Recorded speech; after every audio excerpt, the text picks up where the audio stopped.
yeah, whenever you wanna, and Well, why are we even still here? That's a good that's a good quote to start off this episode of Oh, Gabe's I Grab wish Bag. I was dead. how over inside of your two Harold Blooms, and they're both black pilled. They're both very disappointed in you.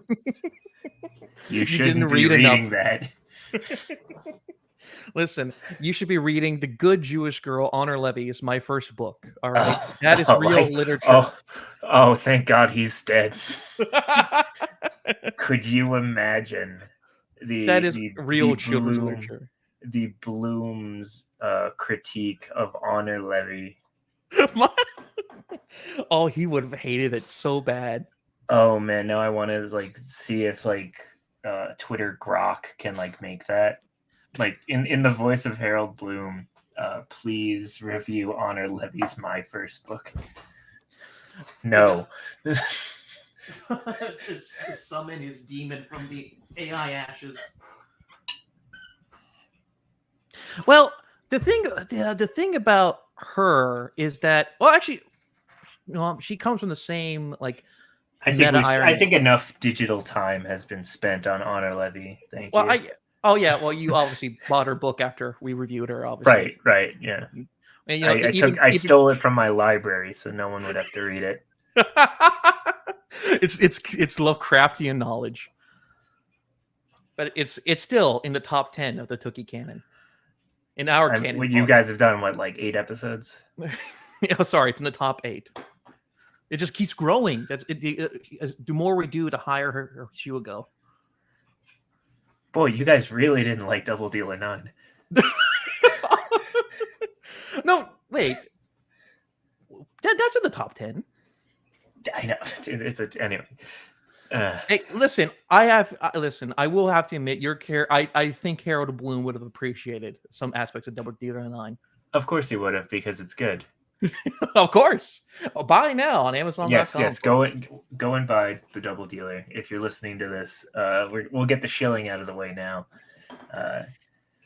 And speaking of shilling, I'm here with that radical feminist Hudson, rad femme Hudson, from our previous discussion on his podcast Double Dealer, and he is I guess you're CEO, right? The CEO, owner, proprietor. Don't put that on me. No, I'm the.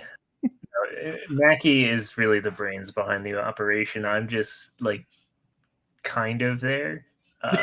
There is no Double Dealer without Mr. Mackie. So yeah, the Henry Ford to his Elders of Zion.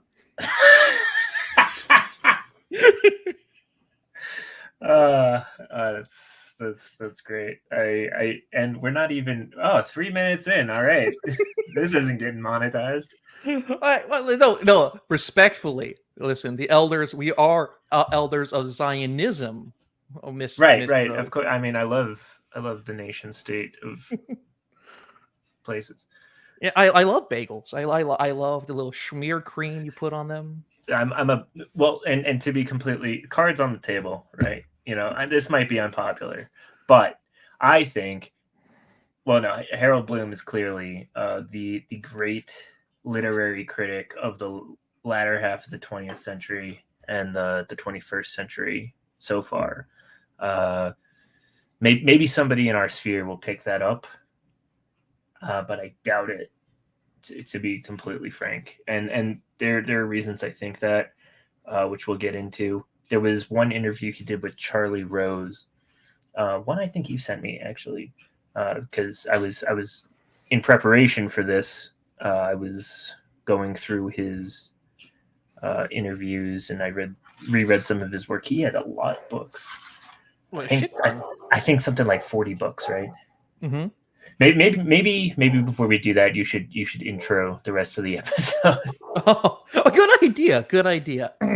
So, hello everyone. Welcome to Gabe's Grab Bag. I'm with the Henry Ford of Dissident Lit, T.R. Hudson, and today we're going to be back in Bloom because we're discussing Harold Bloom, the great father, the Abraham of literature, of modern literature. And just like the Davids, we will be despising and spitting upon his legacy. I was going to say, like, you had to throw in modern because I'm pretty sure the book was invented way before Harold Bloom. I know he was old, but Listen, he was Norwooding long before our parents were born. He was around a long time. Harold Norwood. Harold Norwood. He was not blooming on top. Listen, the more books he read, the less the hair follicles fell for each page. He was so close to Spengler. Oh, that's actually, I wanted to bring that up. Actually, I wanted to compare. Of course he him. did. Of course. This As wouldn't a be Gabe's grab bag without some Spenglerian reading. Yes, as this resident Spengler male of the dissident lit next to Spengler Alkalite, I will gladly compare and contrast. But we'll get to later. Today we are discussing. This is a retrospective of Harold Bloom, his legacy, the memes, everything, and what we have to deal in his ruins, both for good and for ill. We're living in his ruins, and today me and Hudson are going to be investigating that. And so. How would you want to open this up? First, what was your first? I guess I'll do it the way I did with Kamalia. What was your first introduction to Bloom? Kamalia. Okay, sorry, Vice President Kamalia. Oh no! Sorry, Pogula, right? Pogula. Yeah, Pogula. I'm standing. Poglacles. That thumbnail was Kino. Let's be honest. Everyone loved the thumbnail. All right, it was a great thumbnail. Everyone loved it. It was vitalistic. Everyone said, "Wow, what a thumbnail! What a great ass!" It's truly chthonic. One of my favorite things, just to kind of divert there for a second, was Bill Maher's 1990 show Politically Incorrect, and he has Polya on, and this is before she looked like a zombie, right? Like she was, and back in the day, she was a decent looking woman, and he's like the whole time he's like salivating over her, and he's like, "I just want to be on you," like in the interview, and I'm like, "Oh, Bill, like where did this guy go? Now you're all cucked and never mind." But it went down with Weinstein. Bring back sexual harassment. That's what I say. Got to balance out from my feminist reading of Catcher in the Rye. Yeah, Lord Baltic talks about this. God, bring it. Everything went down once they fired Harvey Weinstein. I mean, Tim Dillon has a good bit on this. He's like, "Yeah, the movies suck now. We got to bring back Harvey." I have one man for the job to make a cinema kino again. Yeah, him and Mel Gibson need to collaborate. Listen, Mel Gibson would never, ever, ever, as a proper Catholic, ever, ever, ever aside with a damn stinky pervert. A pervert, right? A totally secular pervert. This would be the part of Opie and Anthony where they would hit the button that has Mel saying, "I deserve to be blown." And while blowing others into an oven, according.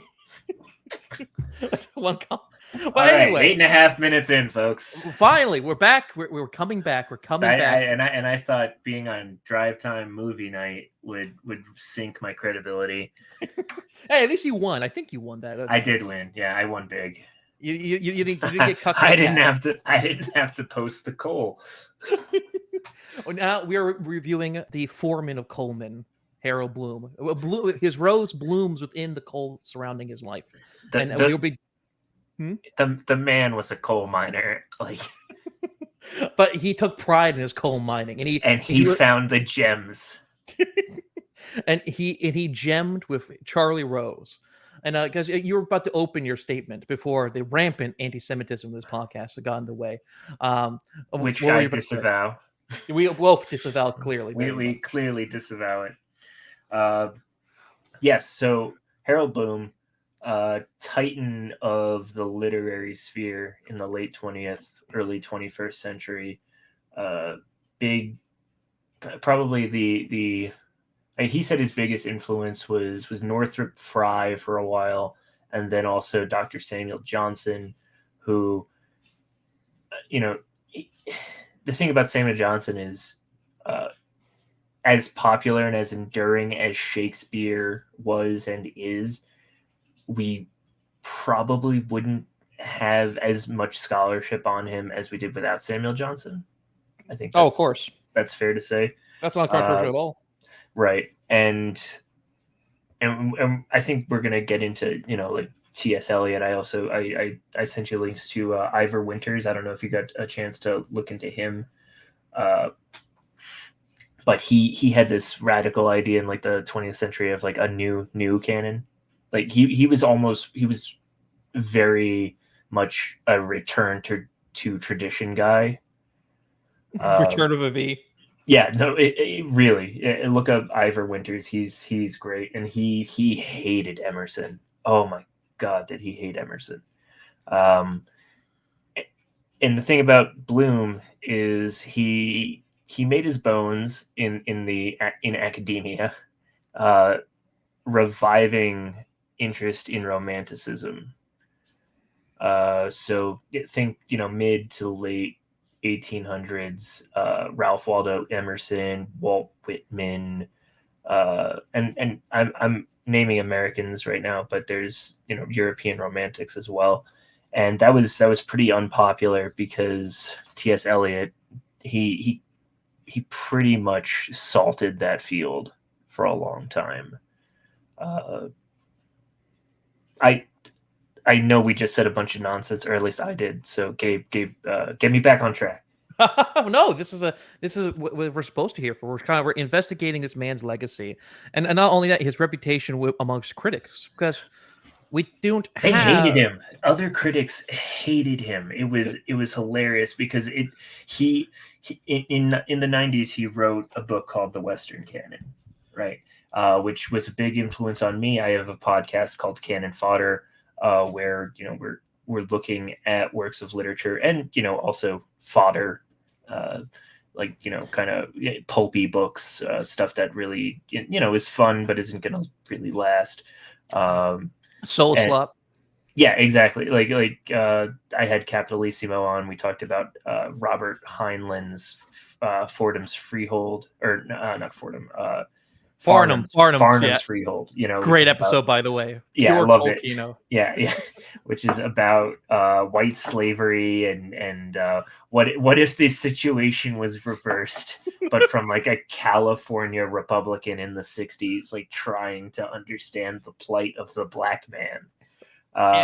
And the profundity of that statement earned Cap a retweet, by the way, by the official Heinlein Society. Yeah, it's a great episode, but I'm not always covering high literature on there, but when I do, it's because of the influence that Harold Bloom has had on my life.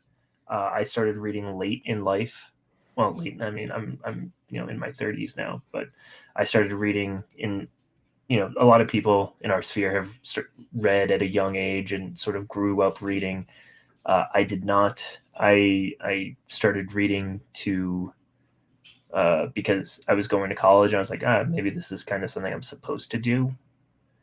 And I got sucked into like that Jordan Peterson internet, whatever dark web or what intellectual dark web. Oh, you got IDW. I was IDW'd at the time.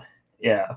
And I was like, oh, Dostoevsky. What the heck is that? Carl Jung. Merrick. Yeah. I've got so much Carl Jung on my shelf. Me too. That I have never read. It's extremely good. Well, I mean, I love Answer to Job, even though I'm an Orthodox Christian, and anyway, it's at least it's an interesting thought experiment, right? And he's trying to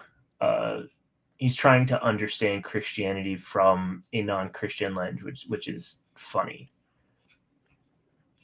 Anyway, the entirety of Jewish humor is looking at through that lens. Yeah.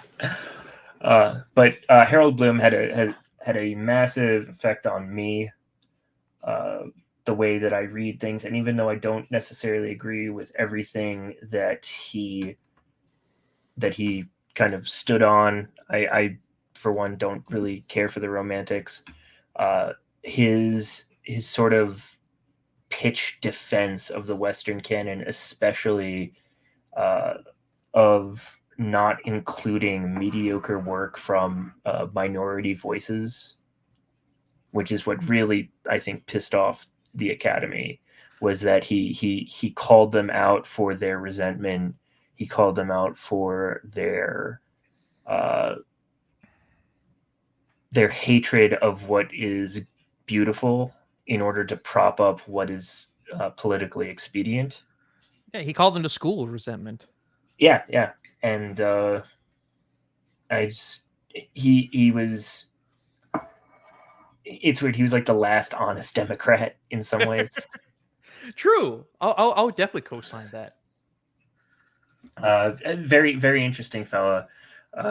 He was, he was of the kind. He defended the idea of the classical education as a way to bring up people rather than kind of sink down into the murk and into the mediocrity of lesser writers. He didn't like Maya Angelou famously. He didn't like Tony. Well, he did like I think it was Song of Solomon, or was it Beloved? Yep. But he did not like Beloved. He liked Song of Solomon, which it's a good book. But he was not afraid to go after the sacred cow that is Toni Morrison. Or the J.R.R. Tolkien. That's the most sacred cow, the two pillars of online discourse: J.R.R. Tolkien and J.K. Rowling. Listen, both period pieces. He straight up. He said, I was reading a little bit of. This is another interesting point. Is that can you imagine another critic having his own book imprint? Like because there's an entire series of books, Harold's literary analysis. Bloom's literary analysis. Yeah, and it was what's that other really famous literary Norton? Mm-hmm. Norton has. Maybe Norton. Yeah, I think it's Norton has these really well done volumes where it's the book and then writings about the book. I think they're Norton something editions, definitive editions, maybe something like that. Really, really nice books that I don't own because they're expensive. Too busy paying authors. Too busy paying people. So you should pay him to read the next generation of Harold Blooms, but without the bagel eating, obviously. Right. Well, I like a good bagel every now and then. A little bit of lox, the full schmear. Oh, the Shylock! Yeah, oh, dude, his coping of Shylock at the Merchant of Venice is great. I actually don't know that one. I know I've kind of, most of my knowledge of him talking about Shakespeare revolves around Hamlet, and it revolves around Falstaff and a little bit of like Henry V, right? Well, but that's his his bread and butter. Like he just and it's funny because I disagree with his reading on Hamlet. Really? Well, what went on? Okay, well, actually, so I wanted to have Chris Sandbach on because he does not like Hamlet. He is a new critic, which is to say he's from the Eliot School of literary criticism, and he finds Hamlet to be boring and also kind of unrealistic, right? And too navel gazing. That's the point. Right. And my contention is, if you read Hamlet as a Catholic, if you read Hamlet as a Catholic play, right, which there's plenty of evidence that you should. I mean, purgatory is brought up, but there's a misunderstanding of purgatory there, right? Vendetta does not get a soul out of purgatory. Praying gets a soul out of purgatory, right? So committing another sin is not going to free King Hamlet from purgatory and get him into paradise. Rather, it's only going to beget more sin. So I believe that the play Hamlet is an exploration of Hamlet understanding that he is a moral actor, understanding that to commit murder is a sin, even if it's revenge, even if it's done for quote unquote good reasons, and he's actually tempted by the devil, and it's a tragedy because he fails to live up to the morality given to him. That is honestly a good take. I would have to say, I'll be the sensual centrist and say you're both wrong. Right. Badge. I got introduced to Shakespeare the very same, not Shakespeare. Yeah, I guess you could say Shakespeare. I got introduced to Mr. Bloom almost the exact same way you did. I was in my course. We're lit bros. We're Peterson bros. Somewhere in the corner of my room, there's a dusty cover of 12 Rules for Life. Which is weird because your room is like pristinely clean. Yeah. So the fact that there's a dusty book somewhere, it's illogical. Yeah, I need to wash my penis again. I need to find merit. I need to come back, right? These online trolls. It's right next to my big bottle of benzos. It's next to my framed picture of Mikula Peterson with Andrew Tate. Oh God. That I post every time. I send him in his DMs. You would think he'd block me by now, but to be honest, I think he kind of starts to get off on it now, kind of thinking about it. Oh jeez. Oh no, Mikula, no. It's fucking frog boy. But no, I first discovered Bloom in a half-priced books. I was looking around. I see his Western canon, and I was a young man. I was a younger man. But this was back in my sensitive young man. It was more sensitive, but more naive days as a young man. More sensitive, more young, more man. Yeah, more man, more boy. And I pick it up, and I'm like, Western canon. Peterson talked about this. Before Spengler is Peterson. Peterson writes of this. Listen, in an alternate timeline, before I got extra IQ points, I would have been a Peterson bro. I've been constantly saying Peterson talked about this. But Young has a point about this. Well, you know what? That one has more merit. It has more merit. Merit. It has more merit. It has more merit. But what I found in the Western canon, Ben Shapiro talks about this. Listen, this is not that much of a Shappos boy podcast, all right? But I remember scrolling through or like flicking through the book, and I remember reading two sections in particular: Virgil's Aeneid and his commentary on Saint Augustine, which is it's very interesting to start off with those two because Harold notoriously hates mythology, or at least he hates mythology, and he wrote the American religion like ironically. And that's probably my least favorite of his works. Doesn't he claim in that one that the Mormons are going to take over America or something like that? Yes, he is a total believer in Mormon supremacy. But then actually, like Mormons put out like a top 10 worst things people said about Mormons list. Like they do this every year. Like one of the Mormon websites will be like top 10 worst things ever said about Mormons in the year 2000 and whatever, right? And Harold Bloom saying that Joseph Smith was I forget what he said. He like gave a backhanded compliment, but then ended it by saying that he thinks that Joseph Smith was a religious genius. Well, I can see that because the thing with Bloom and the reason why it's the same compliment he would give to Saint Augustine, because he loves this idea of exuberant creation, originality, breadth of creativeness. He has a term for this in particular in the Western canon is the individual genius, and I remember its peak. What some would call the neoliberal 90s. And the reason why this episode's tentatively called, as of today's episode's titled Back in Bloom, because for a lot of ways... No more dooming, we're blooming. We're blooming. But in a lot of ways, it's a spoof off of Academic Agent's concept of Back to Fresh Prince. Mm-hmm. Because for a white for a white lit bro in a lot of ways. Harold Bloom. When you watch the Charlie Rose interviews, when you watch Charlie Rose in general, that world feels intuitively normal and safe, like a warm blanket. In a lot of ways, you watch the entire Ooh, Charlie Rose. NPR. Yeah, a breath of fresh air of Terry Gross. Today, I'm talking to Boston alumni David Foster Wallace in his new book Infinite Jest. Like you feel wrapped in a blanket when you watch Charlie Rose. Him talking to Bret Easton Ellis or Jonathan Franzen. You see that world, and you see Bloom, and you fall into it. You fall into this back to Fresh Prince or back in Bloom. Basically, you want this sense of normality. And This week we're talking to Honor Levy as she shaves her legs live on camera.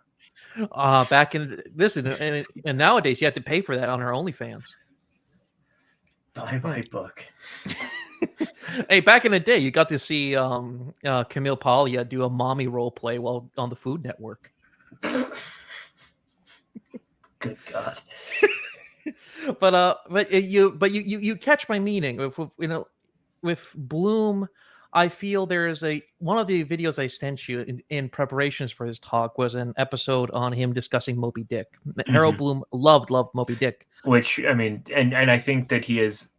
So the way that he taught Moby Dick at Yale was the way that I think that literature should be taught everywhere. In fact, one of my favorite books is Stoner by John Williams, right? And early in the book, William Stoner, who is the protagonist of the book, he falls in love with literature because he is forced to read a passage out loud, right? So what Bloom has people do in his classes is he will pick on a random student to read a passage of Moby Dick aloud to the rest of the class, right? And you don't get to volunteer. He picks you at random, and you have to there's a power in reading something aloud, but then also listening to somebody say it. And one of the things that is lost, because I graduated college, a few years ago, and I'll keep it vague, but I graduated not long ago, and you don't read in class. In fact, if you show up to class, you're expected to already have done the work of reading, which nobody has done, and then people just take verbatim notes on their MacBook Pros in between clicking tabs of pornography. The Spencer Grunhauer method. Yes, exactly. Yes, and then you bitch and moan to the TA who graded your paper wrong. And that stupid bitch did not give back your lovely musings. she the TA doesn't understand that I'm a genius. She doesn't understand my project. All that is to say is that I didn't see that. I didn't see that video before that you sent me of Bloom, and it was great to understand the reason why he was such a good professor is because he knew that reading is a solitary experience, but to then discuss great literature is one of the building blocks of civilization itself. True, but he has a distinct revulsion in a lot of ways to anthropomorphized civilization. There's this one segment in there in particular in that video, I'll put a link to it in the description. It's quite interesting. He discusses Thomas Hobbes' Leviathan, and he if you recall, he describes that great horrible book, which is a backhanded insult, which is he thinks is terrifying because it justifies tyranny. Right, but when no, not tyranny. Right, that's the thing about him. Democracy. Yeah, that's okay. Yeah, I love him. I love Harold Bloom, but he almost like there's no possible way that he can have a full grasp of what Melville is talking about if he cannot understand ordered hierarchy. Well, he justifies it with Ahab, saying, if the sun offends me, I'll pluck it out of my eye. Like Ahab is definitely rebelling against the modern world in a sense. Right. And we Starbuck is obviously riding the tiger. And the thing with Bloom is he would acknowledge this inheritance. When he reads the reason why he calls Shakespeare the invention of the human, that for him that's his secular salvation from this because he talks about even as a little boy he always felt uncomfortable with this, patriarchal, not in the feminist sense, but in this sense of being ruled over, this idea of having to obey something higher than yourself. He would argue with his rabbis as a little boy about this. And you remember the cover of Thomas Hobbes' Leviathan. It's a great cover in a lot of ways. Yeah. It's the king with his many scales and turning into a snake with the sword in his hand, looking over the land. It's a terrific visualization. Yeah, but the thing is, it's not actually. If you look closer, it's actually humans. It's the subjects. It's the average Joe Blow. You can see their faces. The every subject of the state is right. The great chain of being. Yeah, and Spengler talks about this. All right, in Our Decision. Peterson talks about the dominance hierarchy, and it's older than trees and lobsters. Yes. See, the thing about Bloom is he didn't clean his room enough. Have you ever seen? His office is terrible. His office is so cozy. I'll be honest with you, it's so fucking cozy. I'm definitely planning on Bloom maxing in my office, but you see this aspect of Bloom where he views literature in a very, I guess you can say, Francis Fukuyama, the end of history. In his perfect world, literature is purely a tool of self-overhearing. He loves this term of self-overhearing and of inward divination. He's a mystic. He's a Gnostic, right? Mm-hmm. He got me into Gnosticism. Gnosticism was a very interesting thing for me at the time. It's the closest thing to spirituality that made sense to me. But the thing I feel Bloom, you see this with a lot of people like Bloom, is that a lot of ways it's a cope. It's basically a cope. Nietzsche talked about this, right? Gnosticism is a total cope. You're sacrificing any sort of vitality that your body could have for the false promise of this hidden knowledge, right? It's total cope. Right, and it's not even necessarily the body part. It's this fetishization of words. This words as being. It's Joseph de Maistre mentions. Wherever there is art, there is blasphemy, and then there is slander. All right, or pornography, or something along those lines, which is true. The language itself is this idea of art. In a lot of ways, is fundamentally there's always an element of heresy within it. Mm-hmm. Right, because with language you can create your own meaning, and religion has a monopoly on that. You know what I mean? So that's why the Muslims ban music, and Plato has this very, very sincere discussion about the artists, right, and about art and virtues. Well, and nobody who's high IQ actually listens to music. True. All proper Nords just reside in silence. But with Bloom, he discusses Shakespeare as a secular saint, because with Shakespeare, because I actually agree with Tolstoy in that Shakespeare is entirely secular as a human being. With Hamlet, I thought Hamlet is a completely secular person. He's a Gen Z Zoomer. He's a theater kid. Hamlet is a theater kid. He is a theater kid, and thank God he was not allowed to take charge. Otherwise, we'd have theater occupied government. Instead, he died, and Chad Fortinbras comes and brings order to Norway. Yeah. Even though he was coming all along, he was always going to bring order to Norway. If he came 5 minutes, if he came 5 minutes earlier, they're in the middle of the duel. But maybe he was just outside the door the whole time listening, and it's like, maybe I'll let this play out. What I did, based on what little we know of Fortinbras, that might have actually been a thing he did. But he was very shrewd, man. Yeah, very perceptive. Hamlet learns a lot from him. But the thing with Hamlet that I don't think Bloom understands, Hamlet says this amongst the players. Self-consciousness rots the body, or something along the terms of rots the body, and it fundamentally when you rely too much on self-consciousness or self-language, it makes a puppet out of you. It paralyzes you. This is, the sublime shallowness of the pre-Socratics that Nietzsche talks about. As soon as you come to dialectical thinking, even internal dialectics, any real sincere vitality is gone away. It has to be purely instinctual. And the thing with Bloom, what he does in the invention of the human with Shakespeare as the inventor of human emotions, is that is you get the sense of revelation and the sense of being divine. You get the sense of spirituality without anything outside. There's no outside to Bloom. With him, he wants to create almost like a Tower of Babel, but of individuality, which it sounds very IDW. No. That's super interesting, and you're right. He's trying to. He's doing what the IDW did. He's trying to reverse engineer religion in a utilitarian sense. Yes. And get the literary merit out of it. He's trying to suck the literary marrow out of religious bones.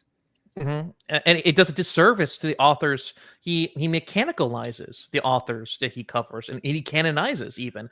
I think he kind of managerializes everyone he has within this text, because he is the poster boy of the famous Robert Conquest law, the second one, which is everyone's a reactionary with what they know best. Mm-hmm. And that's Bloom to the T.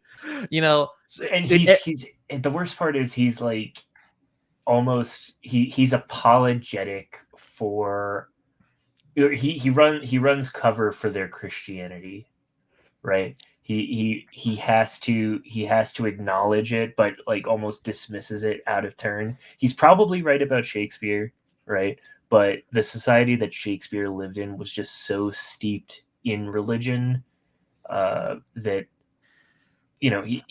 Shakespeare probably was a secular man, but a secular man in that time is still probably more religious than half the religious people running around today. True. Yeah, even if he was bi or had bi interest. Yeah, I don't know about that. The only one of these. How could he be a black woman and bi? Come on, pick a lane. Listen, listen. You're both wrong. He was clearly the Duke of Oxford, right? The Oxfordians are clearly right on the Shakespeare question, 1, and 2. Like, you have to, if there's the strongest evidence for sincerely, I'm not saying like the classic scholar make everyone gay, but with Shakespeare, sonnet, I think it's 20, is an amazingly horny poem about how much he loves another man. And the line goes like, since nature pricked thee out for women's pleasure, mine be thy love, and thy love uses their treasure. Good Lord. Yes, that's a real line from Shakespeare, which is he likes to see his gay lover fuck women because that's how much he loves him. Especially if it's his wife. The destiny of his time. Thou art like a big black bull. No. Listen, we're not at Othello yet. We're not covering Othello here. All right. We're sticking to Mr. Bloom, and I 100% agree with you. He runs anytime he covers a religious figure in Western canon, he respects out of all the religious figures he covers. St. Augustine he respects the most, because if you look at the Confessions, St. Augustine does reveal it's very personal. It's not managerial. It's not. With Confessions and him discussing about his life, you feel a sincere sense of what he would call self-overhearing, where you're in dialogue with the inner self and you're surprised with what you hear from your own inner unconsciousness. And you can sense that of Augustine as he tries to formulate his relationship with Christ and his coming to Christ. And so he's most respectful with Augustine, but with Flannery O'Connor, like, he completely disregards her Catholicism. Yep. In fact, he kind of knocks her for it, which, and so much so that he's. I'm not gonna say it, but yes, the ordeal of civility, right? Yes. There's so much sort of civility that needs to be sorted out. Sort yourself out. Well, he's worse to the Orthodox, because the Dostoevsky section in Western canon is atrocious. Yeah, he he doesn't understand. He puts his blinders up for certain figures. Mm-hmm. With Russians in particular, because he also hated Nabokov, even though Nabokov was basically just a Russian Bloom. Well, a more Russian Bloom. Because Nabokov was also secular, very also a nihilist. Russified Bloom. Yeah, a Russified Bloom, a founding stock Bloom, a founding Rus. And, he would. The thing with Bloom is that he still, when he's discussing certain people he dislikes, even politically, you can notice, the first generation of rebels are always the most sophisticated, like in a lot of senses. Satan being an angel, all that kind of thing. When you see him discuss Richard III, and he's talking about the modern reinterpretation at the time. I think Ian McKellen played him as Sir Oswald Mosley. And, but here's the thing. Each time he discussed it, he kept on calling Oswald Mosley Sir Oswald Mosley. He still keeps the honor. Right, yeah. It's like he understands the importance. I think Bloom was certainly not a communist. I don't think that anyone could say that about the man. And listen, he would prefer if the Boulder Revolution just stopped right here in this little line of sand. Exactly. And when he's giving honorifics or when he is giving due to people he dislikes, that is him putting his line in the sand, right? He's saying, yes, it's okay to dislike these people, but to dehumanize them will ruin the thing that I like. Right, which is aesthetics. He's still a dandy. He's still a dandy at heart. He's not going to let the communists take away everything that he loves just because people he hates like the same things. He's not going to let the subpar Chicano writers ruin Cervantes. Actually, I don't know what he thought of Ezra Pound, but that would be interesting. He would have to. That's good. He did like his poetry. I would say you would have to respect him because of the Joyce angle. Yeah. I mean, he did do an introduction to Thomas Carlyle at one point. I didn't get a chance to read it, but he actually did put Thomas Carlyle into the introduction series. Sadly, he has to because he was such an admirer of Dickens as well. And they were friends. Yeah, great friends. And it's really funny in one of the Charlie Rose interviews, right? Charlie Rose tries to the Charlie Rose version of a gotcha question, which is like, well, Dickens during his time, he was read by the masses, and this is in reference to Bloom's distaste for Harry Potter, right? And Bloom he shuts that down right away. He's like, yes, but Dickens had literary merit. Anyone could read Dickens, but it had a depth and a novelty to it that Rowling does not. Should we talk about the Rowling the Potter question? Yes, the PQ. It was Slytherin was right or whatever. I don't. It doesn't even deserve that sort of meme. Where people will meme on Star Wars where it's like, well, Palpatine was actually the good guy, or something. Yeah, Reddit. Harry Potter doesn't even deserve that in my estimation. It's slop. He calls it slop. Yes, and it is. And the best line that he had was like, I completely agree with Stephen King when he says that anybody who reads Harry Potter will pick up a Stephen King novel next. Yeah, that was brutal. His sense of humor was sharp. It was, that's a acerbic wit. And he's like, the child will not read. It is not wind in the willows. It is not through the looking glass. The child is, in fact, not reading. It is destined for the dustbin of history. It is a period piece, nothing more, dear Charles. He called Charlie Rose Charles, which is great. Always proud. Again, he is classically trained. He is always, again, that the Harry Potter question is the peak of the, reactionary, what you know best, right? Because He feels encroaching. He says no to democracy. He says no to the mob. He says you are wrong. He proudly says you are wrong. I don't care if he sells X amount of copies on Amazon.com, Mr. Rose. The masses are wrong. It is slop. Which is brilliant because he loves democracy. He's Absolutely. like he's completely blue pilled on democracy. Yeah. He called Emerson or Lincoln a Christ-like figure, I think, in one of his books. Yep. And I mean, he has a gay love affair for Walt Whitman, which I mean, Whitman is fine. I'm not. See, that's the thing is, I actually don't like many American poets. That's actually true. What honestly our best probably is. I'm sorry, Mr. Schopenhauer, you're gonna be mad at me, but it is Dickinson. Our best poet totally. is Pullman. Yep. And Poglia would say that she is more mannish than most men. No, she's definitely there's definitely hermaphroditic energy to. And the thing about American poetry, poetry in America can't really work because it's not big.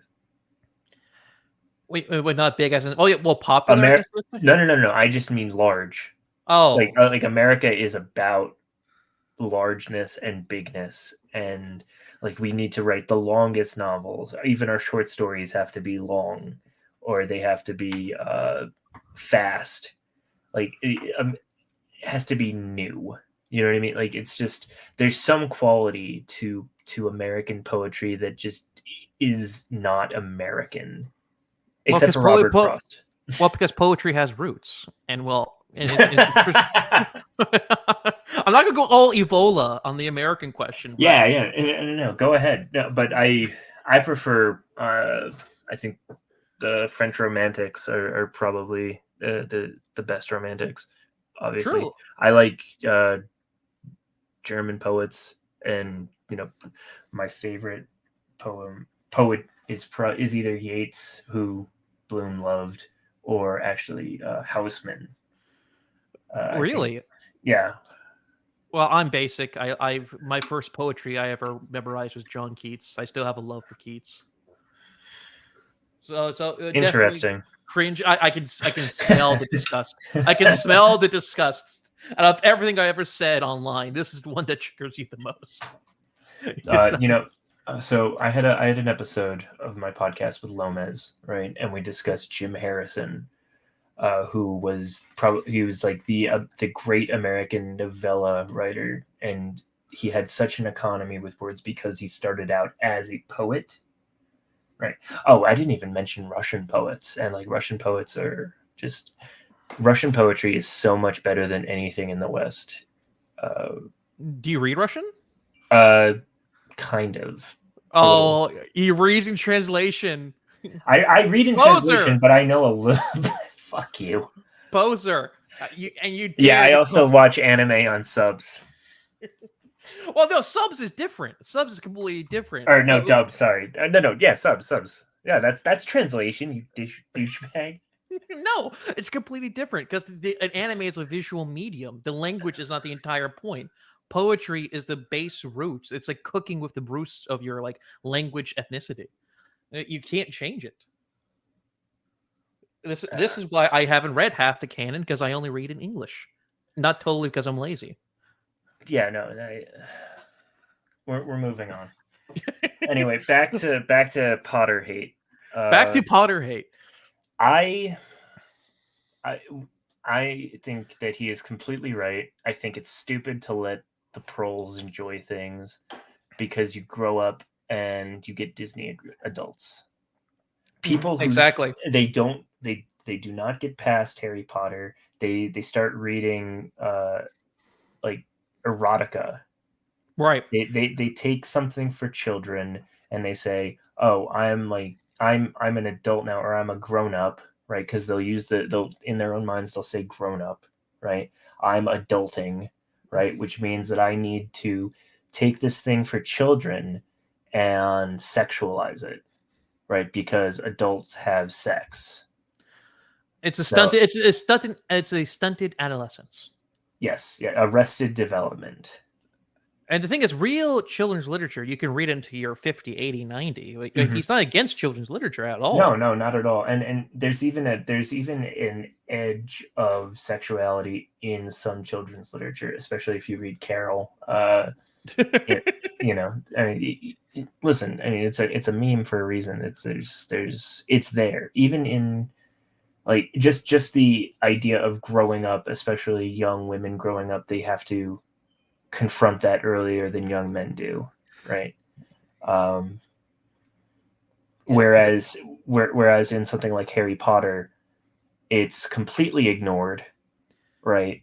They are, and then the people who read this crap have no basis for understanding their own sexuality outside of their own experiences, and then map that onto the crap that they read as a kid.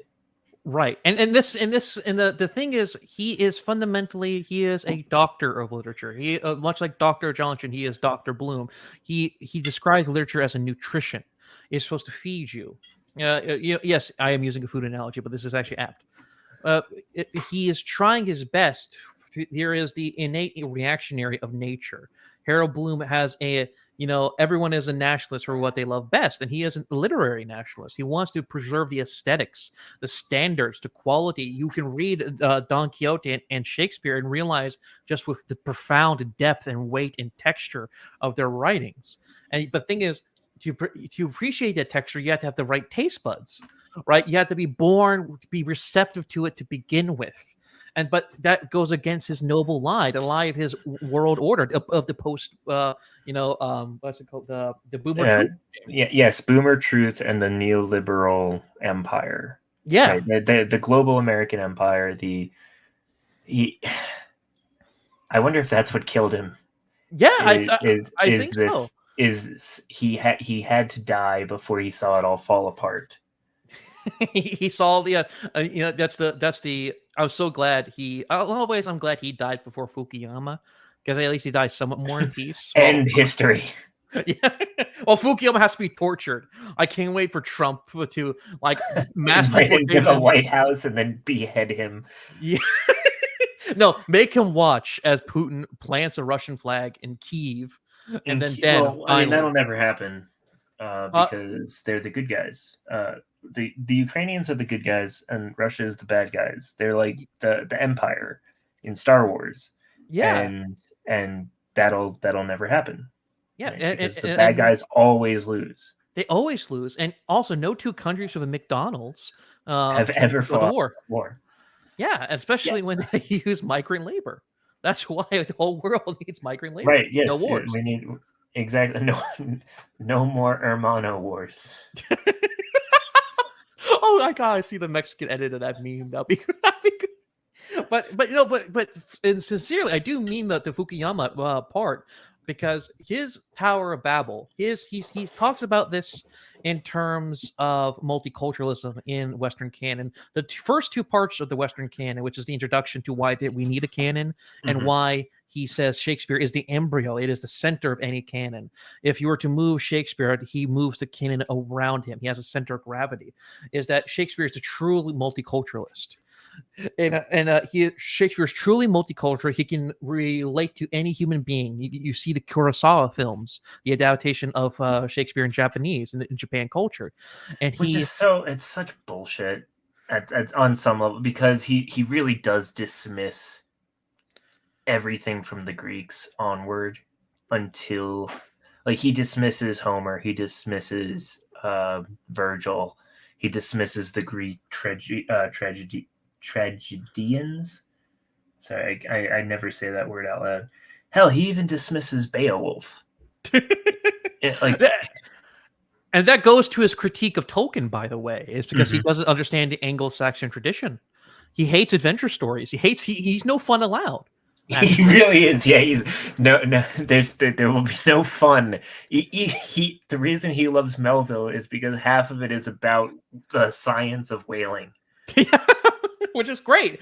He brings in that really slows down the plot with pendulous chapters on what makes a whaling ship and how whales exist, and like he really If it was just about killing fish, he'd hate it.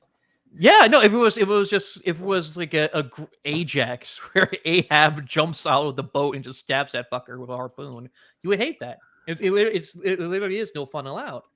But the reason why he doesn't like Lord of the Rings, or the reason why, is because, to be fair, I shared his critique of Lord of the Rings initially, was because it's not persona based. Lord of the Rings, every character is a conduit of an archetype. Mhm. Basically, it is a cultural extension of the people, dare I say, of the race. Lord of the Rings is profoundly English work. He purposely does it for the people of England. Frodo is an archetype. Gandalf is an archetype. A very old Woden, right, is an archetypal figure. It has an intrinsic nomos. It isn't universal. Lord of the Rings is not a universal story. And if you were to believe Tolkien, it is a profoundly Catholic story, as he admitted later on in life. Same thing with along the lines of C.S. Lewis. C.S. Lewis. Even Harry Potter, you could argue. There is profoundly Catholic, or at least it's heavily influenced by biblical archetype. Right, but the difference is every great critic, from Jordan Peterson to Norm Macdonald, sees that. True. And to be fair, she is good with names. I do like her naming conventions. Ching Chong. What did she Seamus McFinnigan is the Irish kid who likes to blow stuff up. She was our girl. That's why Bloom didn't like her. She was too based. I can't believe they didn't have the American student Blackie Friedman. Listen, he got to the goblin scene in the bank. He got, that scene was just, it wasn't aesthetic enough. There was no merit in the goblin banker scene. There was no merit in the goblin banker scene. But this is a deep contrast, by the way, with, yes, I'm finally bringing him up, Oswald Spengler. I would love, yes, as an art critic, I would say Spengler has more understanding of a more critical and rich understanding of art than Bloom does. Because Bloom uses words as a shield. He uses the concept of language in itself. He even says words are more like people. And what Shakespeare does when he takes the line of, he takes a mirror to nature, what he's saying is that he takes Shakespeare takes a mirror to nature as implied of the character in persona. He is persona drunk. Shakespeare's greatest quality is the fact he controls language, excellent control of language, but more importantly, his characters. All his characters are mirrors of 1,001 mirrors on themselves. You can look at each character differently and distinctly and just be devoured by them and devour them. That's why he steps away. There's this great Jorge Luis Borges short story where, when one reads Shakespeare, one becomes Shakespeare, right? Because he is just so full of richness and depth, and his characters are so wide-ranging. You can go from comedy to tragedy, good and evil, and they feel natural and real. And Bloom takes this idea of secular divinity, and that's why he constructs this Tower of Babel. But it's not language-based. No. It is a tower of mirrors, and what I view it as almost it's like psyche-based or psychology-based. It's what am I trying to say? He's a Gnostic Freudian. He's a deeply Gnostic Freudian. That's true. That's great. It's true though. No, you're right. That's got to be a new phrase. Like that's a phrase that has never been said before. Now, well, I think you can. I'm pretty sure you can say Freud's analysis of the psychonscious, of the unconscious, is fundamentally Gnostic in nature. But okay, so like. I'm gonna drop the point before I get all fed posty and say some. Well, we could say that he shares with Freud that ordeal of a death drive. Because if you notice, even as an old man, the one thing I dislike about Bloom is he's entirely afraid of death. The concept of death. That's why he's scared of heroics. The reason why he likes John Falstaff so much and hates Henry V. He calls him a warmonger, a power player, a politician. And when Falstaff, he likes Falstaff. The longer we talk about him, the more I'm growing to hate Harold Bloom. Well, this is a critique because I think we both grew up and Bloom has a profound reflection on who we are as critics. Like Mhm. I'm overwhelmingly an aestheticist. If you watch my show, I care more about aesthetics than I do about politics or even or baseness, quote unquote. I No, no. fun I, Actually, Lomez speaks of this. Uh, no, he did a talk for NatCon. Did you see that? And it's about it's about art and literary merit. I And he caught a talks little about, bit of it. It was pretty good. yeah, no, it's very good. And the main point that he's saying is that as long as if you are worried about aesthetics and truth, it will be coded right wing. You don't need to write right wing fiction, because that always comes out as fake and gay. The reason True. that I hate anything coming, and up until recently, I've tried to watch Christian films, right? I watched God's Not Dead, and I hated it, right?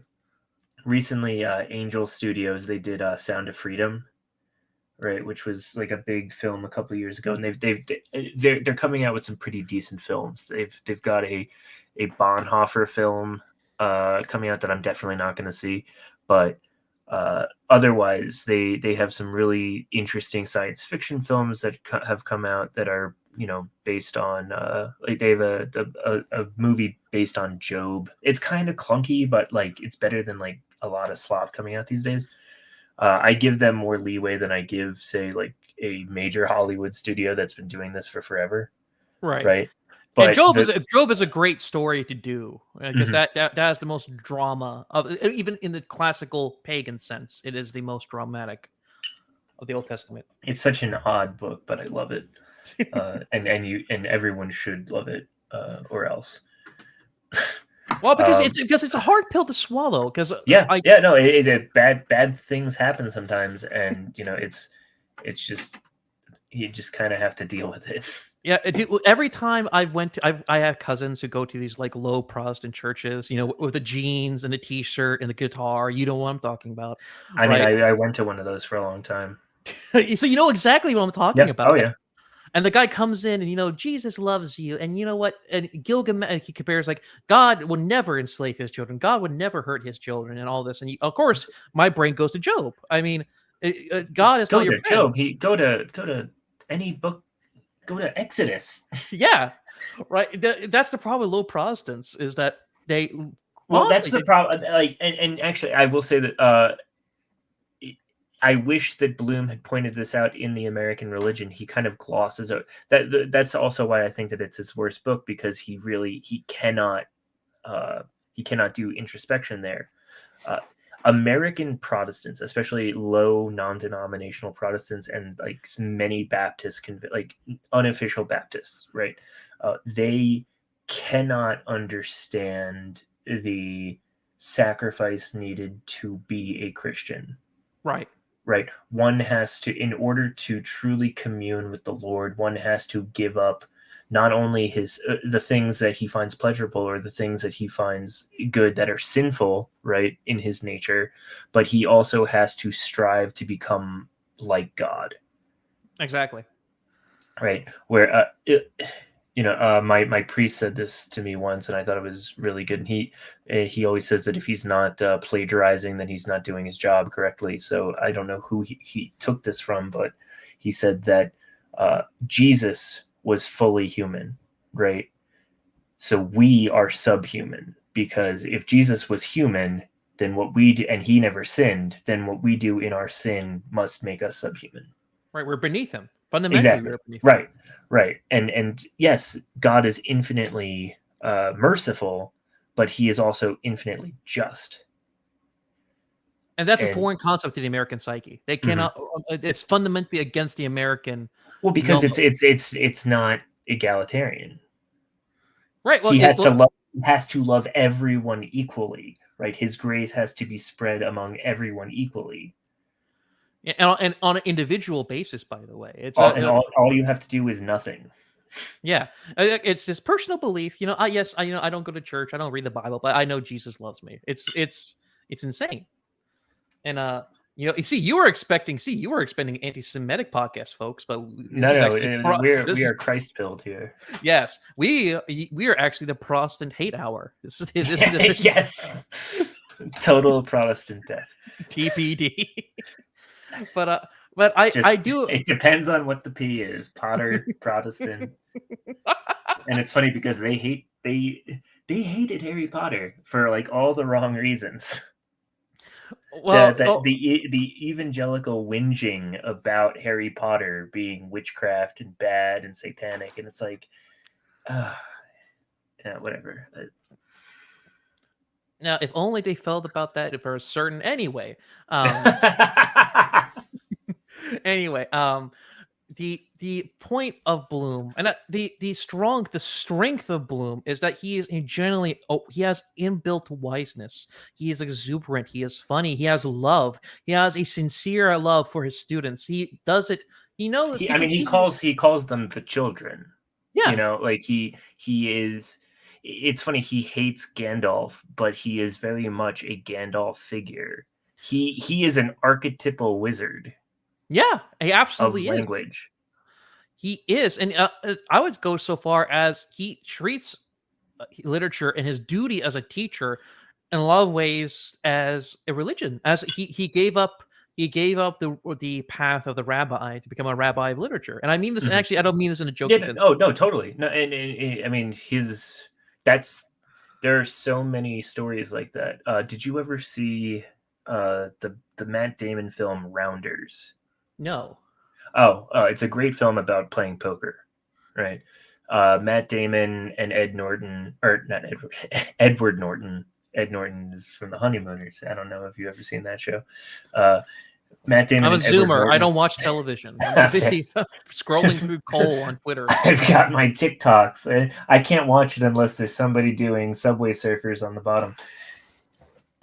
And anyway, so Rounders, you'll get like 5 parts of them on your YouTube shorts. Don't worry.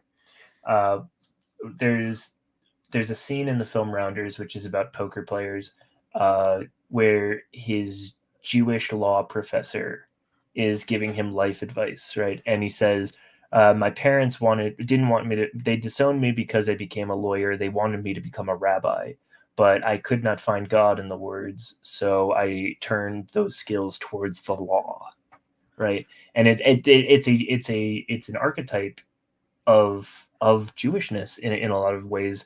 It's everybody wants their son to become a rabbi, and they take the skills of learning, the Torah and the Talmud, and they apply it to literature. They apply it to the law. They apply it to this, that, and the other thing, right? Music.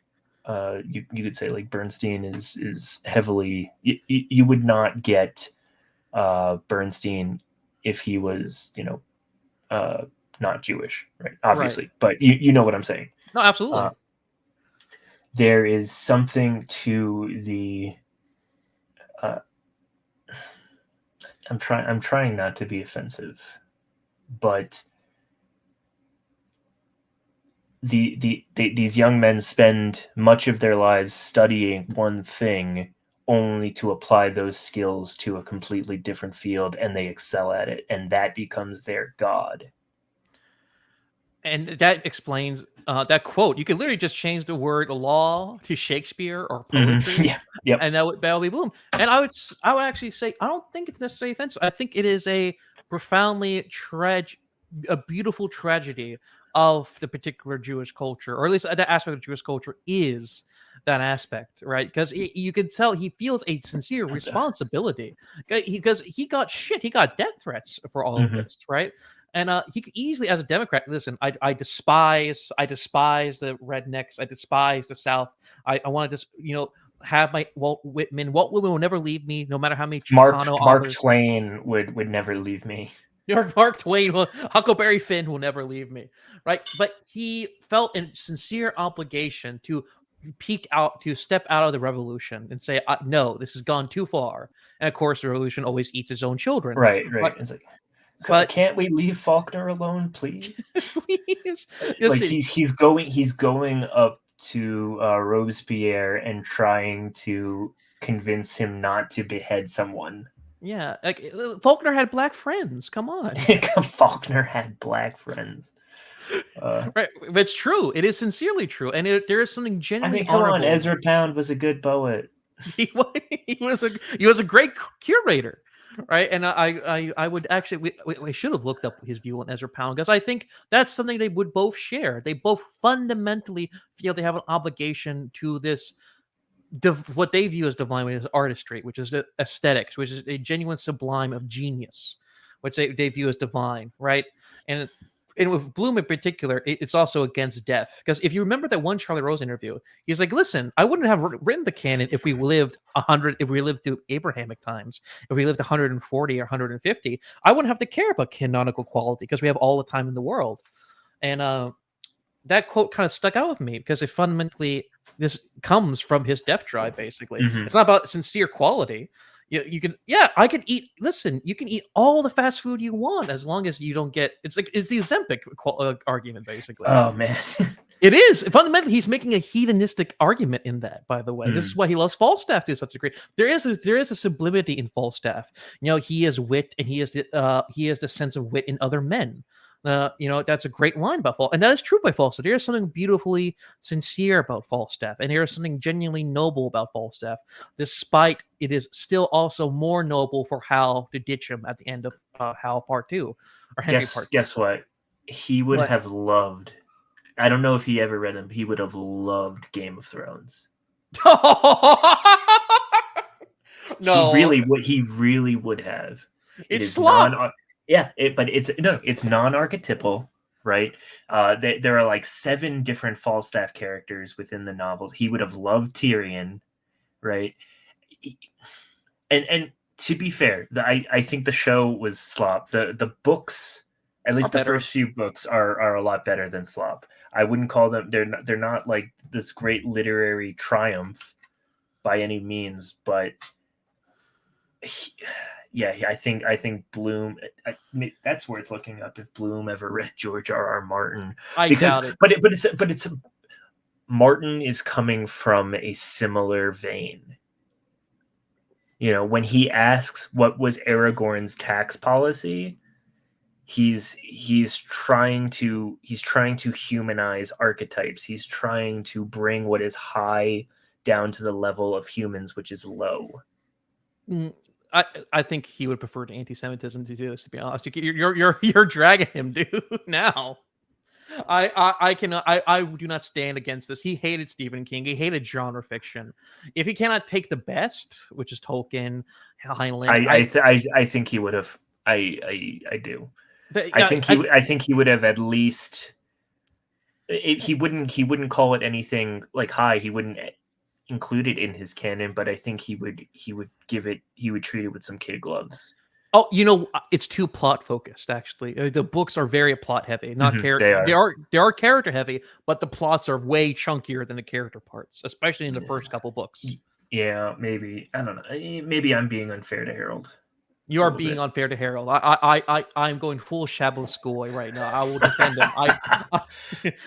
I'm going. Look at that. I have to look at that handsome face and tell him that I think he would like slop. Yes. Look what you're doing to him right now.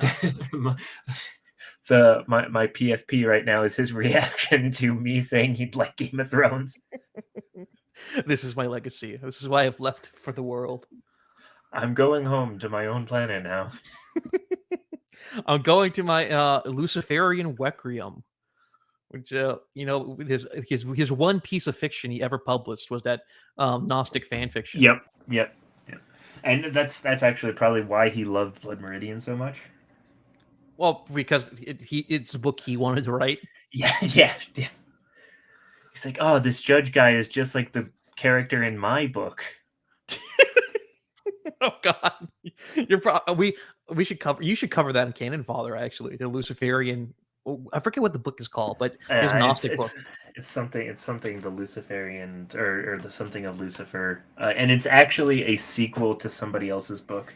It's literally fan fiction, which is perfect. It's definitely memeable, but I've decided that fan fiction is fake and gay, and it has never worked. As a person who tried to publish his fan fiction, I would know. He's basically speaking from experience. And the thing with, well, there's a classic, those who can't do teach. But the thing is, he does take criticism to a form of artistry, and again, there's a sense of responsibility to the art itself. And after he has died, and the thing is, look at his influence. He has influenced Camille Paglia, who I think in a lot of ways has succeeded him and has more courage fundamentally as a thinker, as a critic. Yes, and she's broader. She goes over all kinds of art, and she's not afraid to. She embraces what is chthonic. Yes. And what is archetypal, right? She's not concerned with the navel gazing of one's inner psychology, right? Which is really Bloom's big hang up. Is like, yes, but think about the interiority of the character. Well, because that's his closest thing to revelation, is the interior salvation, is that sense of inner change, the inner dialogue, self-overhearing. That's his criteria. He would have loved Jesus. He really is. I got to get that guy to an Orthodox church. Or true, but that's his criteria, and that's why anything, for example, that one great short story, which I can't remember, from Flannery O'Connor. It's about the little girl who murders her own grandfather because he is destroying the family's land. I know that one. Yeah, it's a great one. It's a horrifying one. No, all time. I mean, all of her stuff is horrifying. Yeah. But, Judgment Day is also really good. I think even admitted. I mean, Good Man is hard to find. Is like probably the best.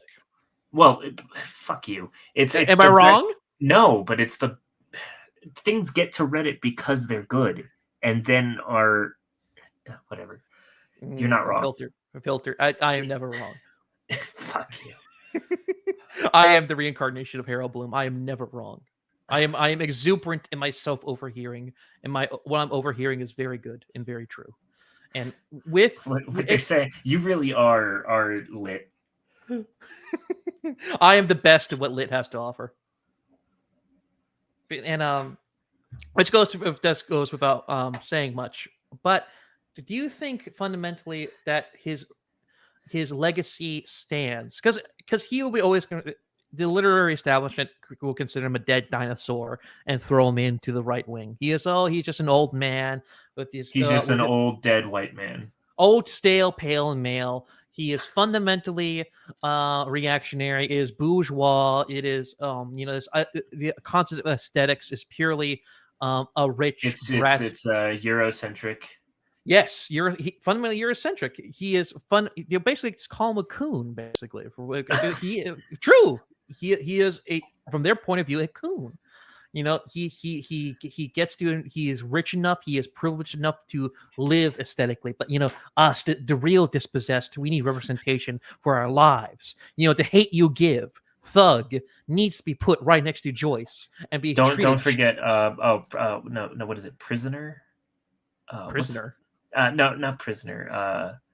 Whatever. But it's like, yeah, I'm black and I went to prison or something. Right, and the thing is, he was fine because it's the classic '90s. The one black artist he liked, Richard Ellison, which is also in Western canon, I believe, is The Invisible Man, which is all about a one neurotic black guy living in a sewer. Correctly, yeah, it's a black neat. He's the black neat. He likes, as long as they're neats, he likes them. And that's why he still respects Dostoevsky because of Notes from Underground. Because of Notes from Underground. Which is still one of Dostoevsky's strongest books. Is Notes from Underground? Is honestly in the top 3 in terms of not for me.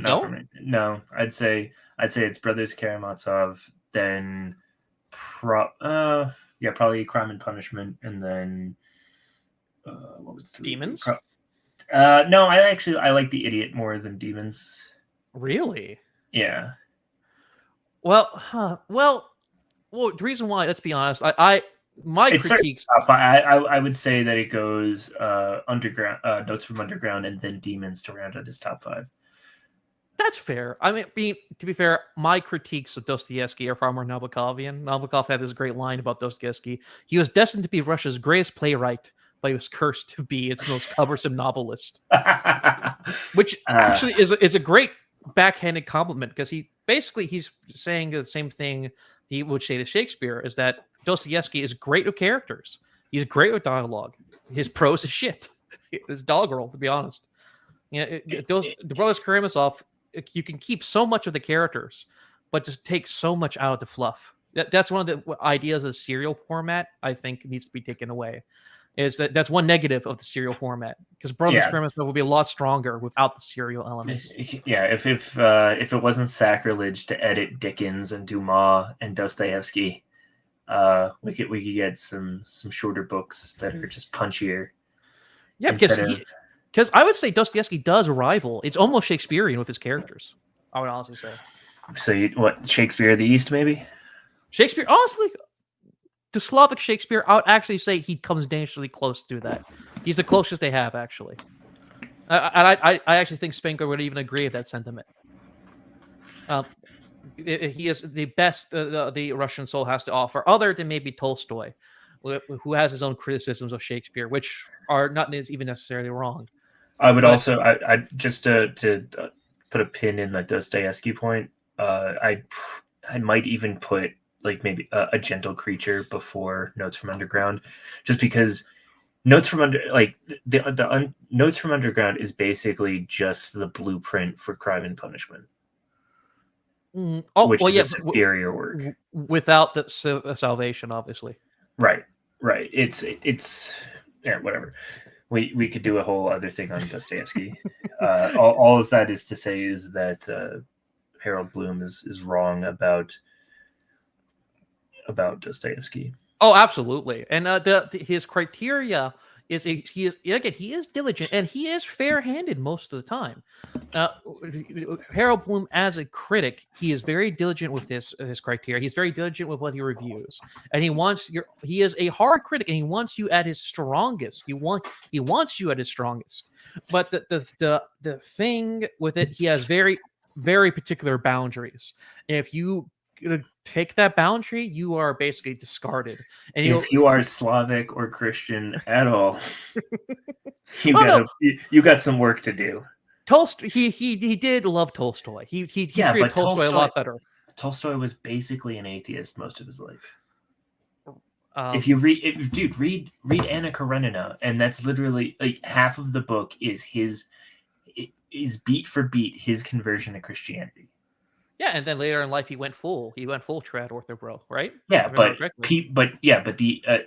it's complicated. It's complicated. The Academy holds up Tolstoy because he is not because he's not so low as a Christian in their estimations.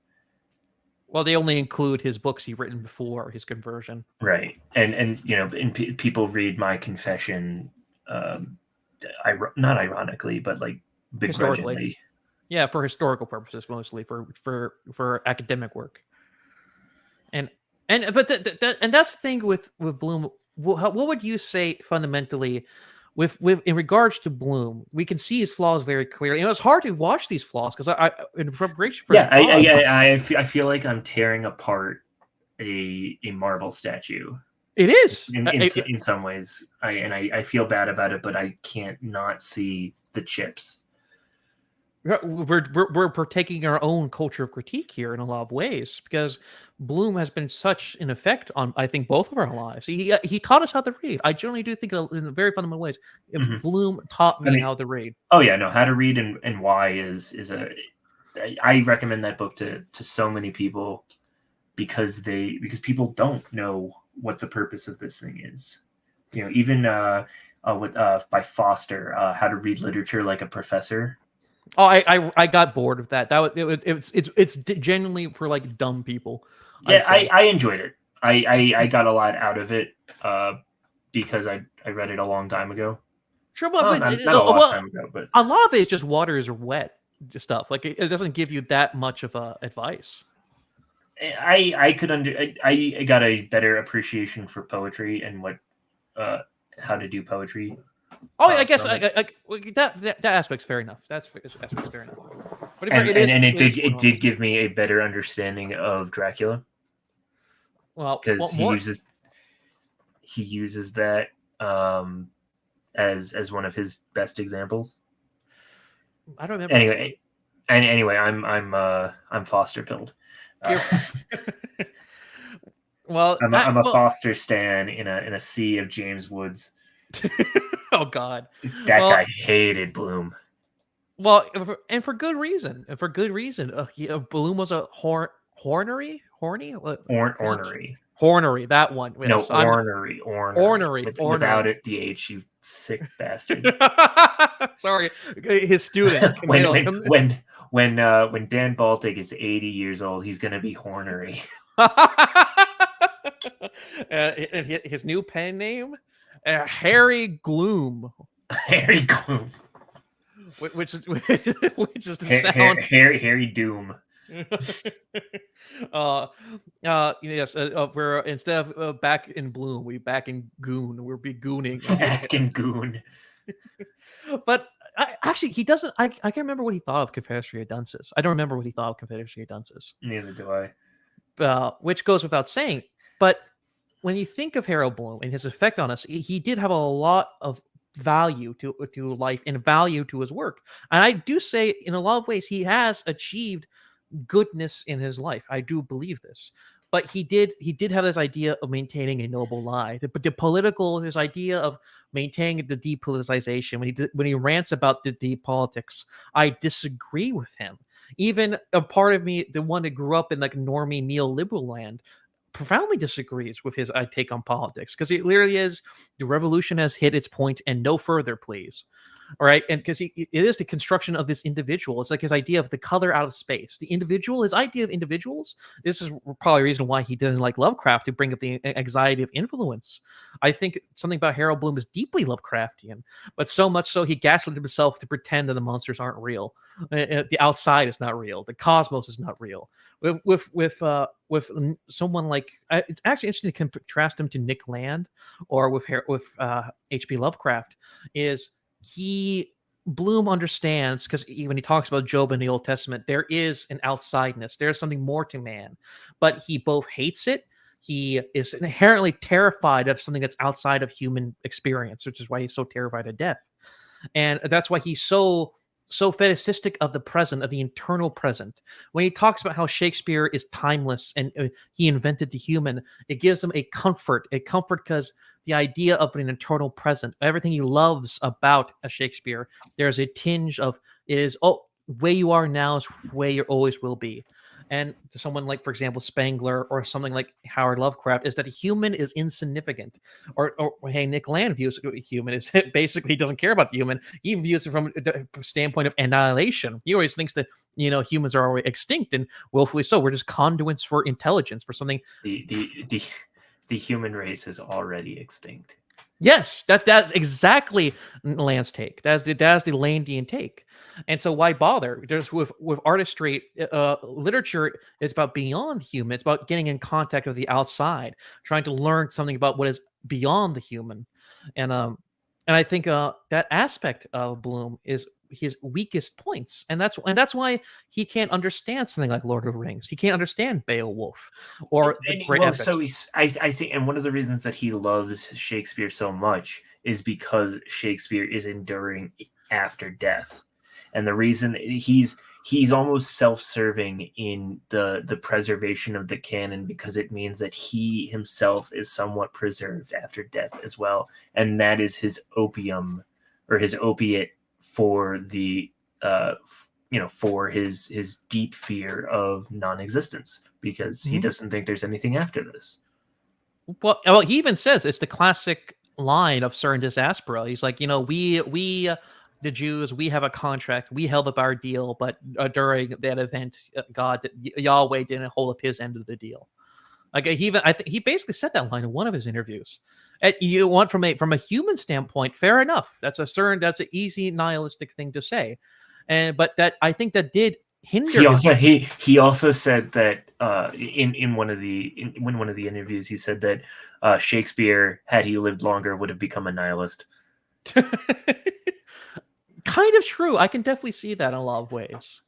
Would you agree with that? No, you don't. No, I don't, because Shakespeare. And maybe it's because I've only read the hits. I haven't read enough Shakespeare. I need to be Shakespeare maxing to truly get him.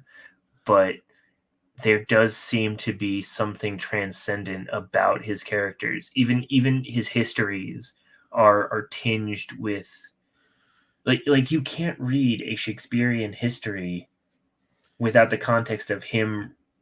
Like, he had to know this stuff and write about it later on. These things had to survive. True, and that gives credence to this idea. He is Shakespeare, whoever he is, was a deeply well-read man with an He was immaculate manner. incredibly well educated, a true genius. That gets thrown around so much these days, and it's diluted. But the fact the man had the mastery of language, right? Second, in a very Bloomian sense, a second to Christ, who was the Word incarnate. Yes, And yeah, that's why he calls him a secular. He even says he is the fourth prophet. He compares him to the three Abrahamic religions, and Shakespeare. I think he also tried to give that to Milton as well. Well, the reason why Milton outwardly, as a young boy, admitted to being a Shakespeare fanboy, so Shakespeare still gets the credit in the end. Right. He's still a Shakespeare otaku. He's Bloom literally, he deconstructs Christianity and places it onto Shakespeare. Mm-hmm. And through Shakespeare puts it into the word, into language. Mm-hmm. And he talks. There's another great line in poetry. He says, "Reason why memorization of poetry is mandatory is that you possess the poem, but the poem possesses you." And he means it in a mystical sense. Bloom is open with his mysticism. He's an alchemist in a lot of ways. The man was a wizard. He was a wizard. Yeah, he's pondering his orb, trying to figure out why he's so vexed by Walt Whitman. Which is a great line in that talk that he gave about. He did a lecture on Walt Whitman, and he said that his one of his mentors, who was a poet, said, "Oh, it's because you're not a poet." Which, you know what? Maybe that's the line of every teacher, and that's kind of true, because with Whitman was a lot more secure of his opinions. He was a shit lib, but he was a big fan of Thomas Carlyle. Actually, he says, Thomas Carlyle is mandatory reading. You are less well read, less knowledgeable, less satiated if you don't read Thomas Carlyle. He was a honorable, I guess you could say, leftist, but Whitman was confident. He was immaculately confident. And the thing is, but Harold Bloom acknowledges this, because that great line in Ends of Leave the Grass. I stopped somewhere waiting for you. And there is hopium to Bloom. Bloom, a genius, always looks to you, the reader, and says, "I stopped somewhere waiting for you." It is a paternalism. It is a paternalism of genius. Well, because he doesn't give his due to the Greeks, which he should. But like the whole Bloom does not exist without the idea of the classical education, without the trivium. What is even the institution that he came from, Yale. I feel like he's in some ways he was standing on the shoulders of giants and cutting them off at the knees. Yes, he was. You're going to disagree with this, but you know in your heart to be true. He was a deeply Anglo figure in a lot of ways. I don't disagree with that. He was a deeply. He loves to try Europe. He loves this idea of the Anglo concept of education.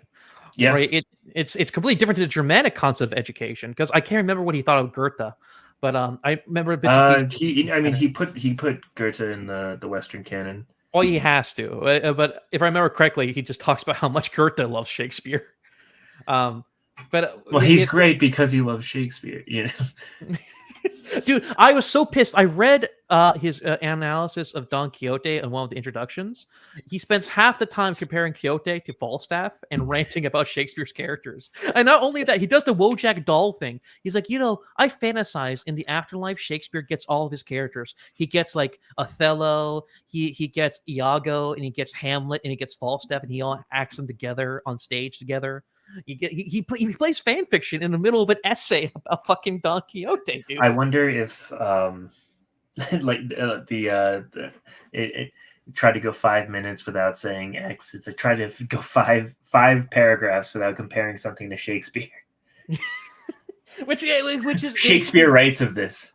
Shakespeare writes of this, right? And it's the sheer autism of it is great. I respect the autism. It's better. Listen, a somewhat degraded secular divinity or mysticism, which is embodied in Hume and his love. We need to figure out what the great Shakespeare scholar Nima Parvini thinks of this. Oh yeah, he actually, ironically, he actually is a. No, I know. Yeah. That's like one of my. I know people who know him, so it'd be easy enough to ask him to come on. But I'd want his to books are actually I've never read his actually artistic works, but his other works are great. Although I heard he fell for the populist delusion that Shakespeare was not the Duke of Oxford, but rather a lowly proletariat farmer's son named William Shakespeare. He has not Oxford pilled. Oh no, he's Neil Gaiman pilled. What's your take on? Are you an Oxfordian? I don't care. You don't care. No, I don't give a shit. Like wow. Yeah, you judge Shakespeare based on the merit of his works. Merit, not the content of his background. He wasn't an Oxfordian. He was a Trinitarian. He was actually Irish. I see it. The padding. Yates writes about this. No wonder your favorite's Yates. You're having your own ordeal of civility right now. You damn Celt. I'm Joyce pilled. You need to be Dublin or maxing. Ironic, because wasn't he a first? Wasn't Joyce a Hicklib? Like he was proudly anti-Ireland and anti-Irish nationalism after he got kicked out of Dublin. Yeah, probably. I don't know. But I don't see. I try to read the work itself without reading. Most of these authors, I just don't care. You know, I had my bit of like heroic worship with Hemingway until I learned more about him, and like all the masculinity that he had was just covering up for a deep sexual like hang up, you know. So it's like, I don't want to learn about these people. You certainly didn't have that when we talked about J.D. Salinger and your fan theory of Catcher in the Rye. Well, that's different. That's different, of course. That was about war. Oh, Hemingway, notorious anti-war writer. Yeah. Well, if you notice with Hemingway, but even Salinger's biography, I don't know that much about it. I thought it was interesting, so therefore it was good. Well, he wasn't classical Aristotelian. Yeah, I was doing the postmodern thing, where as long as it's new and interesting, it's equal to all other ways of knowing. Which, to be fair, you know, as a cosmopolitan, that is a fun way to look at it, and in a lot of ways, there's a joy to that with Bloom. And comparing him to finally my big daddy, you know, I have a new dad now, which is Oswald Spengler, and I left Harold Bloom behind. the friendship ended with Harold Bloom. Oswald Spengler is now my best friend. Oswald Spengler is my now new internet dad figure. My one-itis. And which is fundamentally the dramatic concept of art is a reflection of the spirit of the people. You know, and you know, I was actually recently. I was in a university. I was in a museum in Chicago, and what he says about Egyptian statues, I'm like, holy shit! Spengler talked about this, and it's actually true about how Egyptians sucked at sculptures. They really are only supposed to be looked from the front. Yep. The back is horrible. The back is terrible. And don't look at the feet. You know, the feet. It's like a melted Lego brick. They really look like they're like a melted Lego brick if you even look at it from the side. And then if you take a look at it, it's like the Greeks saw that and it's like, oh, we could do better than this. Come on, I mean, I know budgets are low. And early Greek statues look a lot like Egyptian statues, except better. A lot better, and texture. Well, no, I'm talking about the early like Mycenaean Greek. Right. and then later, classical Greek is just completely different. That's when they That's that's when when they they got perfect. fabrics. Yeah. The idea of fabric. I was actually at the Chicago Art Institute. We all know the a classical Greek statue posters, but when you actually see Greek statues up close and you see the uniqueness and the vividness of a Greek or Greco-Roman sculptures, you really do see how differently on a textural level they are to everyone else. There was actually Hadrian's boy toy or supposed boy toy. I forget his name, but the Emperor Hadrian had a supposed boy lover who died in Egypt, and so they, of course, when a lot of the royal family died, the locals would make statues and worship them as a deity. And you see an Egyptian sculpture trying to mimic Roman statuaries, and you can tell the quality is just way lower. You have the innate Egyptianness of listen. Yeah, as long as you look right at it, you get the face. It's facing the reviewer. You're good. You're golden. Put a pharaoh's hat on him. You're done. Right. That's all you need. We're gonna put this in the corner. No one's ever gonna look at it from the side. This belongs in the corner in like a little alcove in the tomb, and no one's ever gonna look at it from the side. Yeah, listen, the pharaoh's too busy spending money for jewelry for his lolly sister wife. All right, he doesn't have time for this. Just put it in the corner, put it in the bedchamber. Believe me, the Ptolemaic line is gonna love it. So Spengler was proven true in that regard. But with Spengler's view on art is an extension of a civilization, and I think fundamentally Harold Bloom is a child of winter. He profoundly is a child of winter, and because he thinks too much, he values his idea. Once the noble society, because Bloom views society is that you have the noble individuals. And what is democracy? Democracy is noble, high intellectual, meritocratic individuals creating this Tower of Babel. And when you look at the 90s, and I would like to ask you this question, you're a bit older than me. When you look at the 90s, you see what this could be. You see this Tower of Babel with mirrors reflecting you, but not actually you. It's what you could be, is amorphous individual with no colors, man. You're a color out of space. You're fundamentally beyond this mere Earth, right? It's a beautiful tower. You can see at the pinnacle, you can see what they see. You can see it being beautiful, and you can see it being just. You can trick yourself into being, when you realize it's going to come crashing down, and at the end of the day, it's just empty calories, which is what his view of the world is.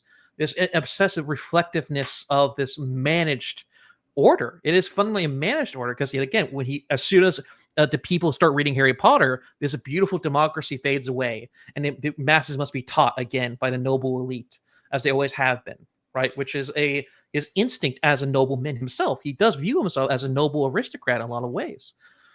And you compare this to Spengler's view of society, which is every single origin piece. If you read Hour of Decision, every single, from the nobleman to the herder to the burgher, not burger, but B-U-R, yeah, the craftsman, every single aspect is unified by this idea of honor.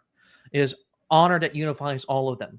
And they have a responsibility to themselves and each other. There's no class interest. There's no concept of class. There's all unified by a sense of an innate cultural and social spiritual idea of order and organization and duty and obligation, the Prussian spirit, right? This is why, for example, even goes over national lines, because you look at the Crusades, all these warring people, all these separate ethnicities, they all unified under this idea of Christ, under this idea of fighting for Christ.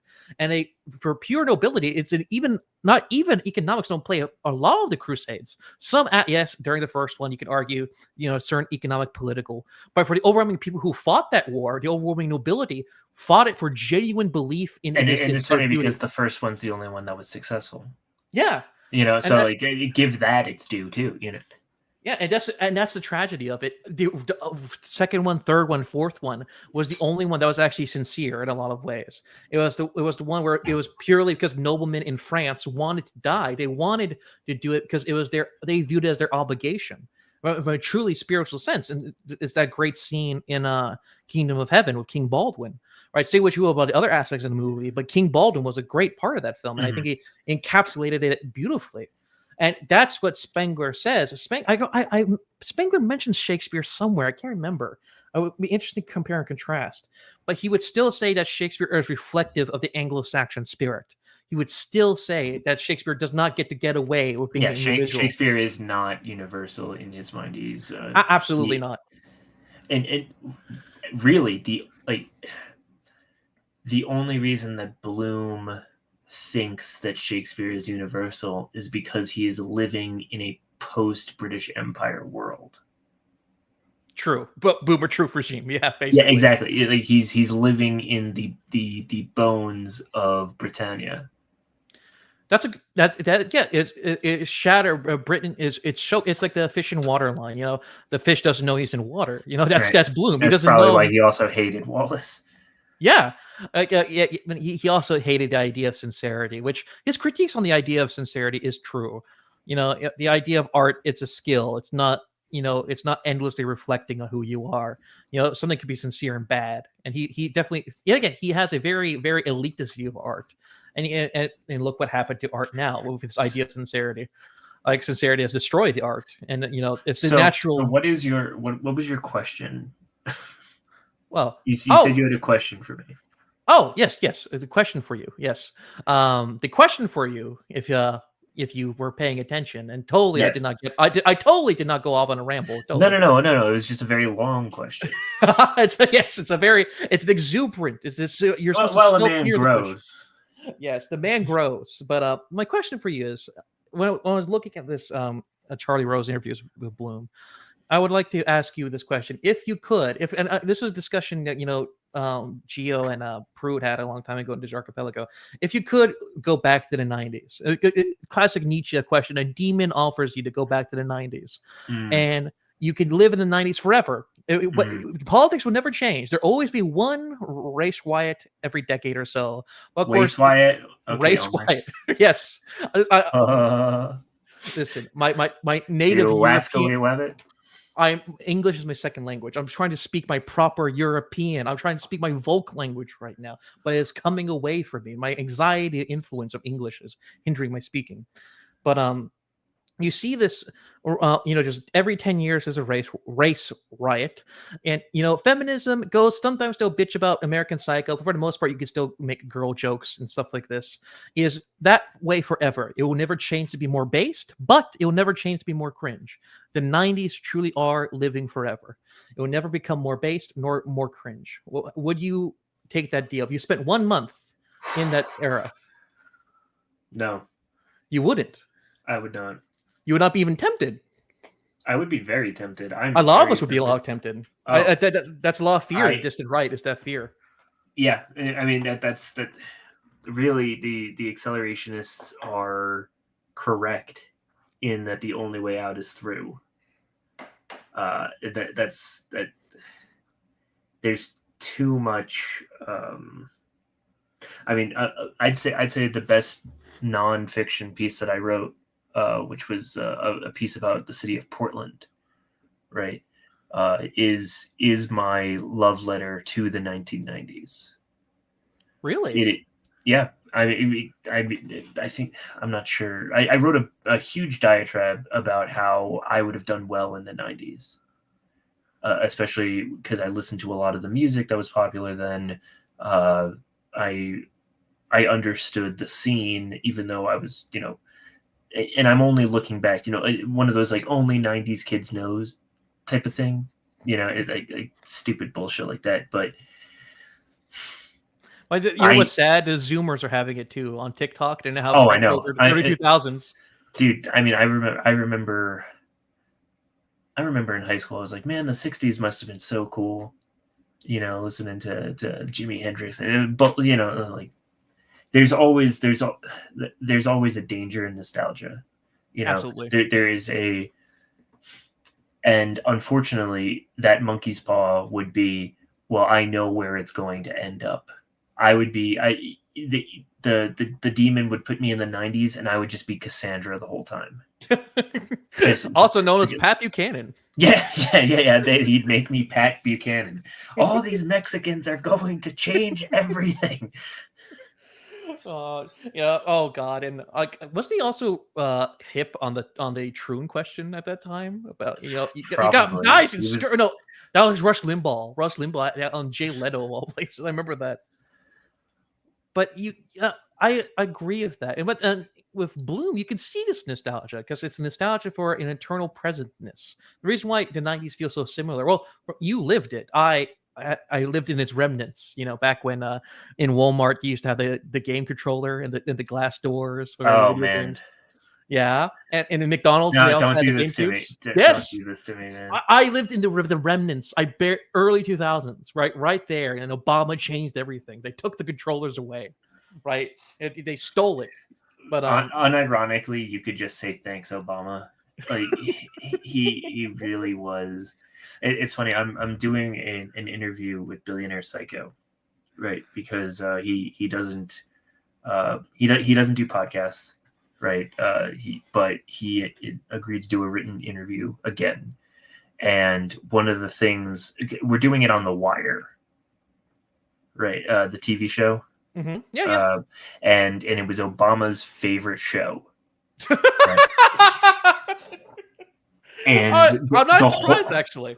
The whole point of the show is that actually no one is individually responsible for anything, and it's actually just the system crushing everyone.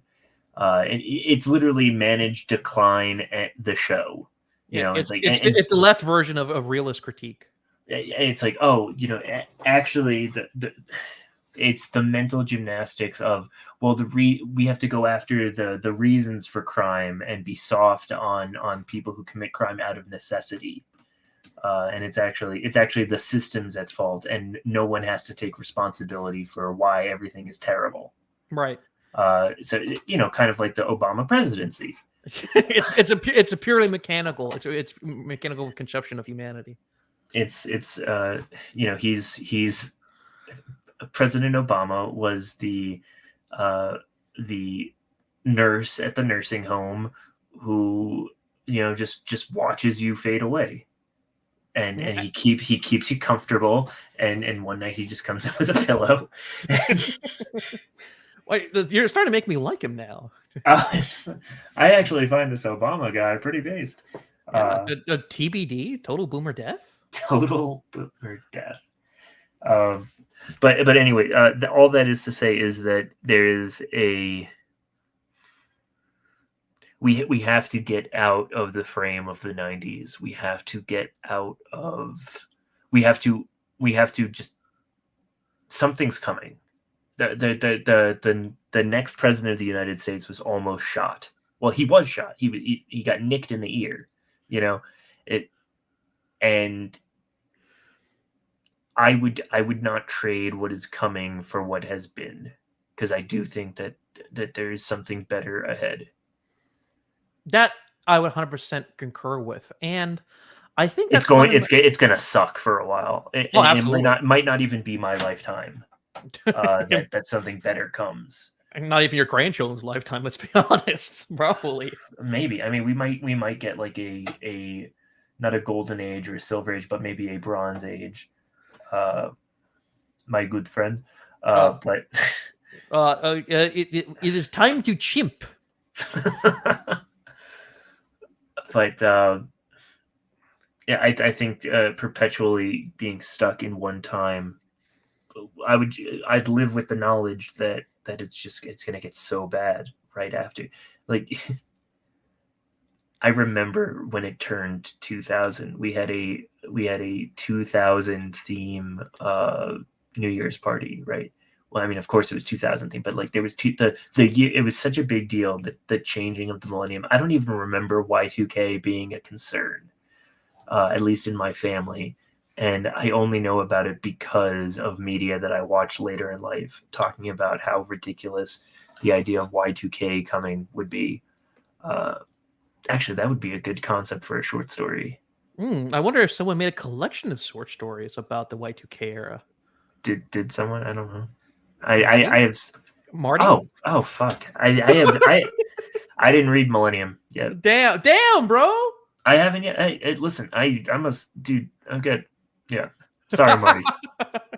Marty, we love you. We love you. The Beatles story is great.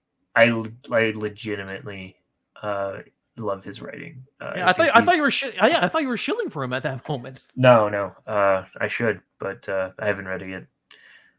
But his first book is incredible, and I think it is the high watermark for this thing of ours.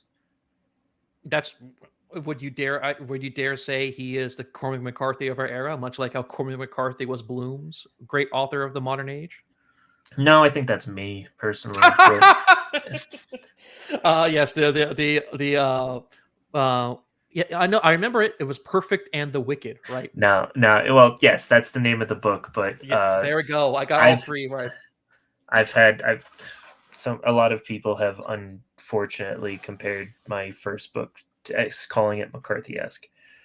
I've gotten way too much praise.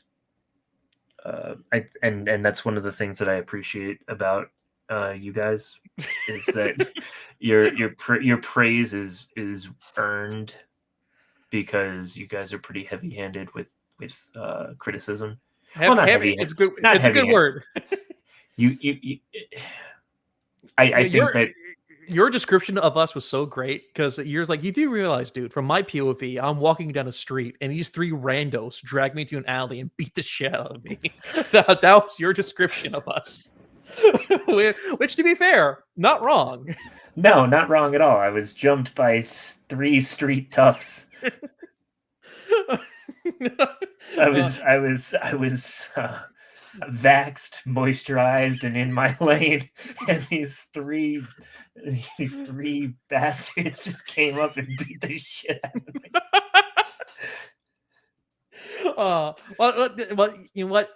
That's where you're a true publisher. Like, because with all these indie publishers, they will always like either bot likes or stuff like that, or try to look legitimate. If you have one bad review and it's a sincere bad review, it actually makes you look more like a legitimate publisher. No, and I'm also I'm a self-publisher. I'm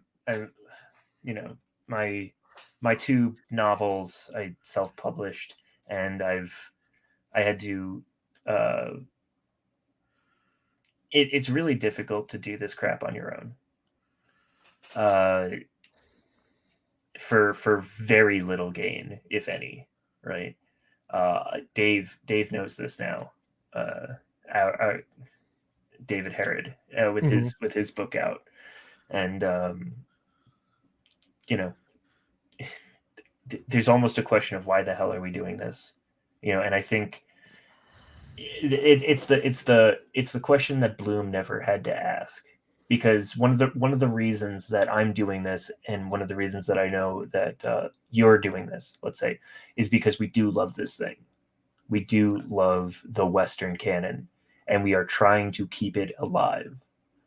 And it's very clearly been given to us by the Academy, who really want nothing to do with it. I had a professor in college who said that there are English majors who are skipping really, really important texts, even some Shakespeare. You don't have this crown is laying in the gutter for us to pick up, right? I 100% agree, and the thing, I 100% agree with that. But the thing is, Bloom understood this to a certain way, especially when Charlie Rose asked about the internet. But more he had legitimacy, and actually that's we should transition to his comments on the internet. I think that'll be a good capstone for us. And the thing is, he had a purpose too. He had a sense of purposeness, and like him being his prophet of doom was the internet.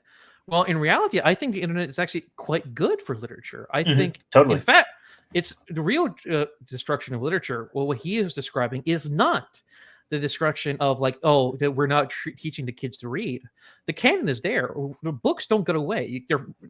All books, wink, wink, nudge, nudge, are free if you want them, if you know what I mean. In reality, going to the library, of course. Of course, your local library. Get your, it's not hard to get a library card, but fundamentally, having fun isn't hard. When you got a library card, a fellow PBS kid. Let's go. Oh, of course, yes. But when you look at literature, you gotta realize you can't have a Western canon without a Western culture, and you can't have a Western culture fundamentally without a Western people.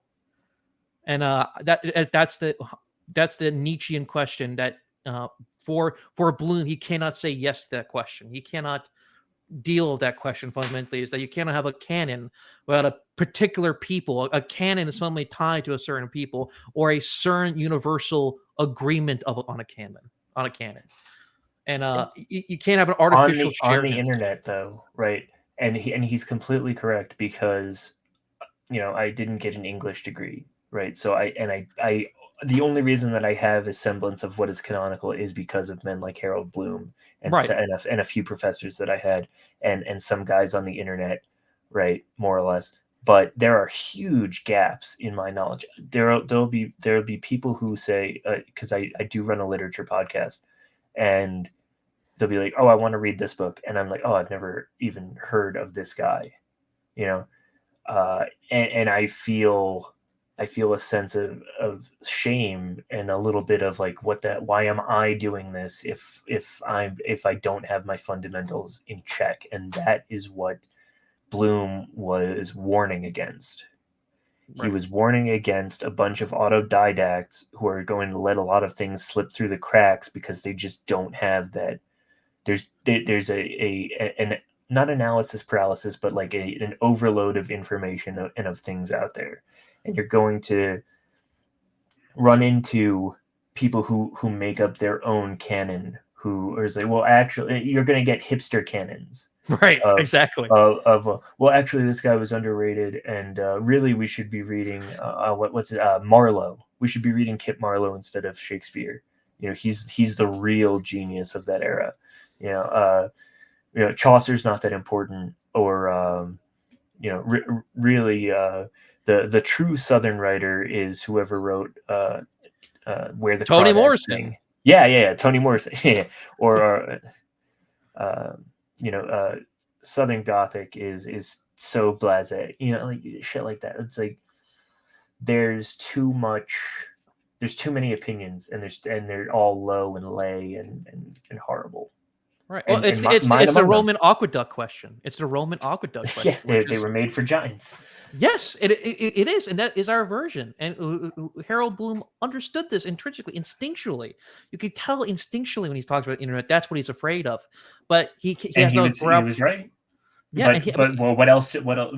To your point, there's nothing else. Yes, he has not grappled with the extension of what the internet is, and fundamentally, the internet is based on his Tower of Babel that he has created. Right? It is a natural extension of what the world he wants to live in, and that's of his beliefs. No one would have burned down the Library of Alexandria if people thought the Library of Alexandria was important. Right. That's true. That is 100% true. And I understand. I have this feeling of being a fraud. I do absolutely have this. When you're a critic, you open yourself up to this. When you are allowed to have your opinions, and people are going to attack you back, and they're going, and every right to do so. And you have to realize this, is that when we're just offering quote unquote our opinions, but in reality, when people listen to our reviews, they're listening to advice. And and the thing that I'm doing, at least with my writing, is I am trying to place my name on the marble canon. I personally am I know some guys are doing it for money, which is stupid because there's not a lot of money in this right now. And I doubt there will be money for this in the future, to be completely honest, because literacy is going away. It really is. But I'm trying to write something good enough, great enough to be canonized one day. Right. And maybe that there's a good chance that doesn't happen. But if that's the mark, then I might accidentally write something pretty good. Well, you got to take the mindset of the Pompeii's guardsman, basically. That's geez. true. As the literary, we have not been abandoned. Harold Bloom has ordered us to defend Western Canada. Yes, yeah, we are to stay at our posts as they burn down all the libraries around us.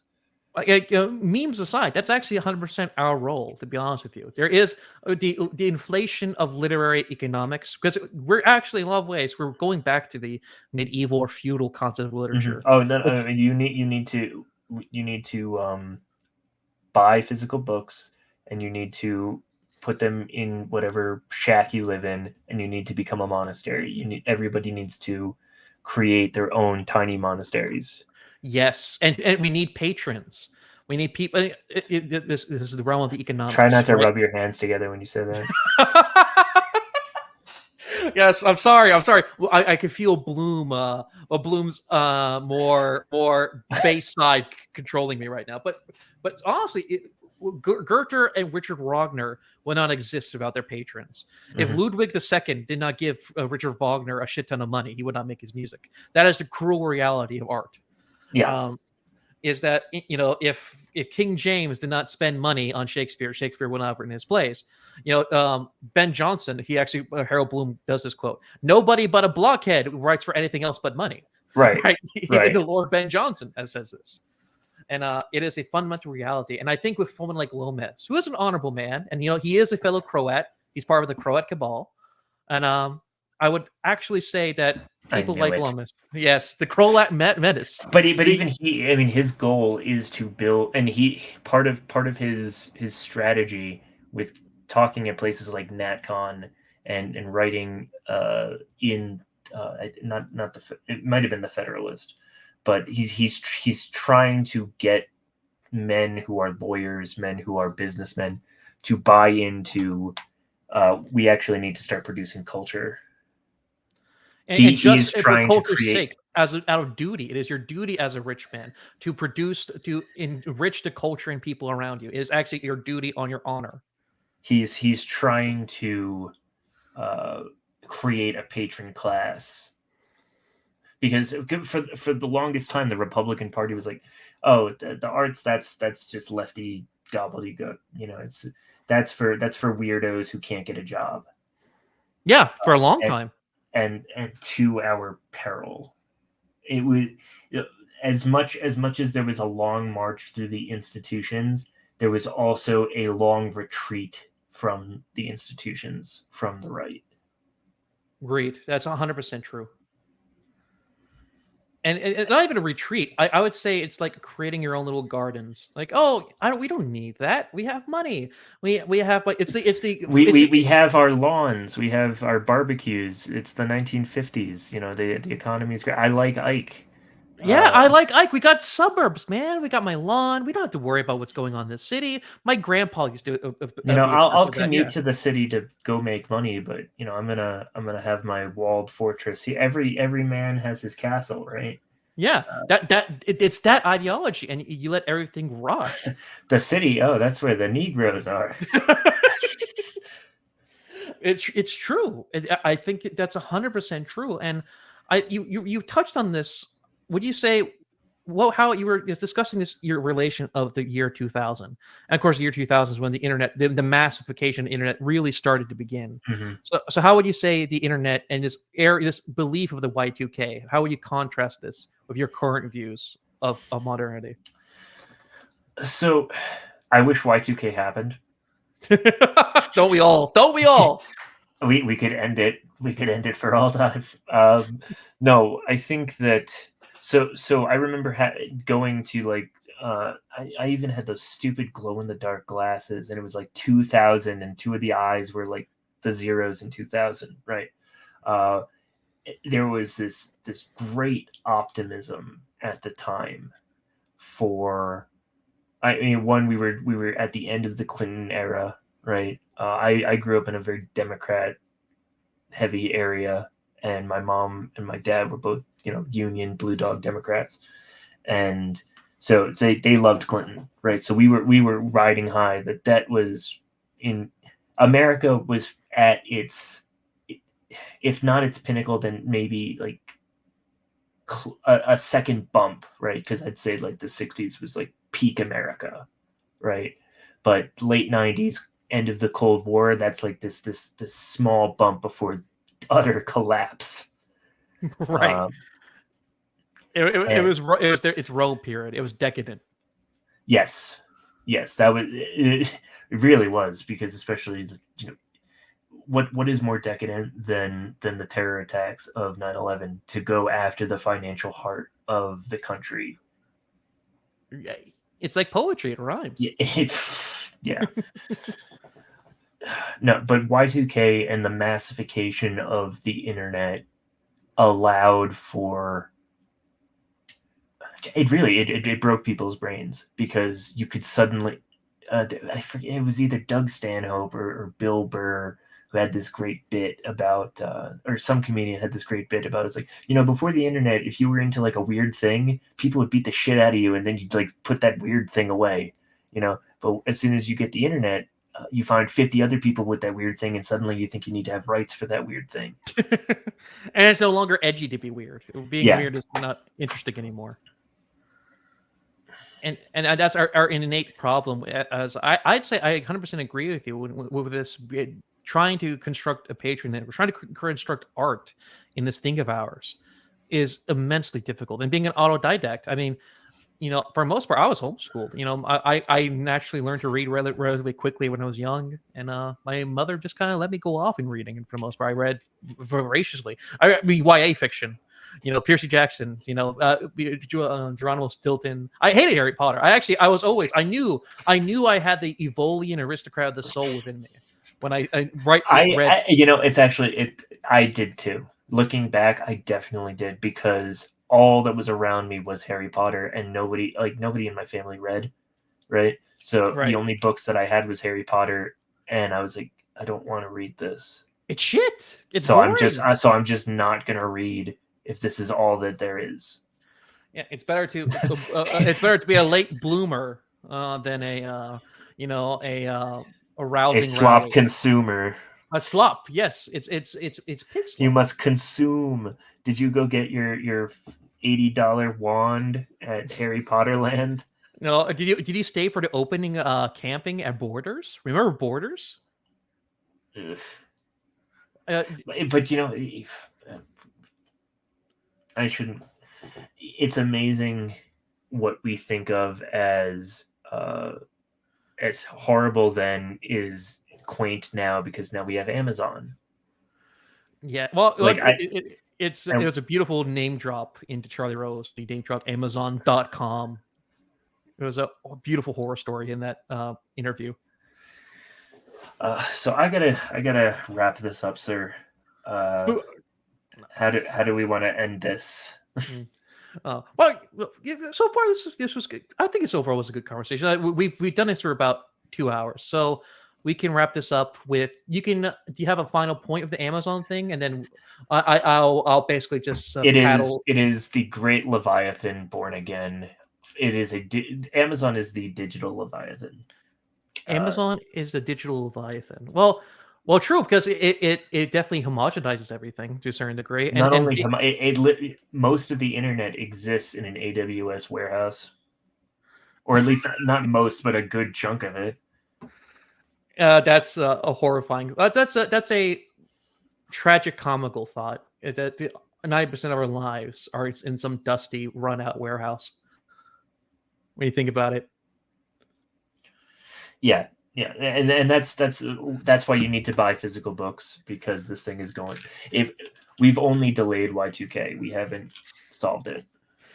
Nothing human makes it out of Y2K alive. But you know what will is if you go to Amazon.com, our Lord and Savior, Amazon.com, Jeff Bezos, and buy the latest issues of the Triple Flipper and of our good friend, that Red Femme Hudson. And please make sure to go to the Amazon page of Harold Bloom and give that a like and subscribe. Yes, subscribe to Harold Bloom. Yes, subscribe to Harold Bloom, and smash that like button and ring the bell for the next Harold Bloom book that AI will create. Yes, AI. Get ChatGPT to write a beautiful synopsis of the Western canon. I think that's Honor Levy's my first book. I can think of nothing more to honor Bloom's memory than doing that. But jokes aside, I think this was a fundamentally excellent conversation. I hope you had a great time, Hudson. Lord knows I did. I was very excited to do this with you. I knew you were the right man to approach with this topic, thanks for having me on. I'm glad to have invaded Tooky's mag and rotted it from the inside out. It is. Well, listen, struggles apart. One of us will come out the winner. One will devour the other, and the spectacle of the struggle is for the audience. So one day one of our statues will be on the dust of the other.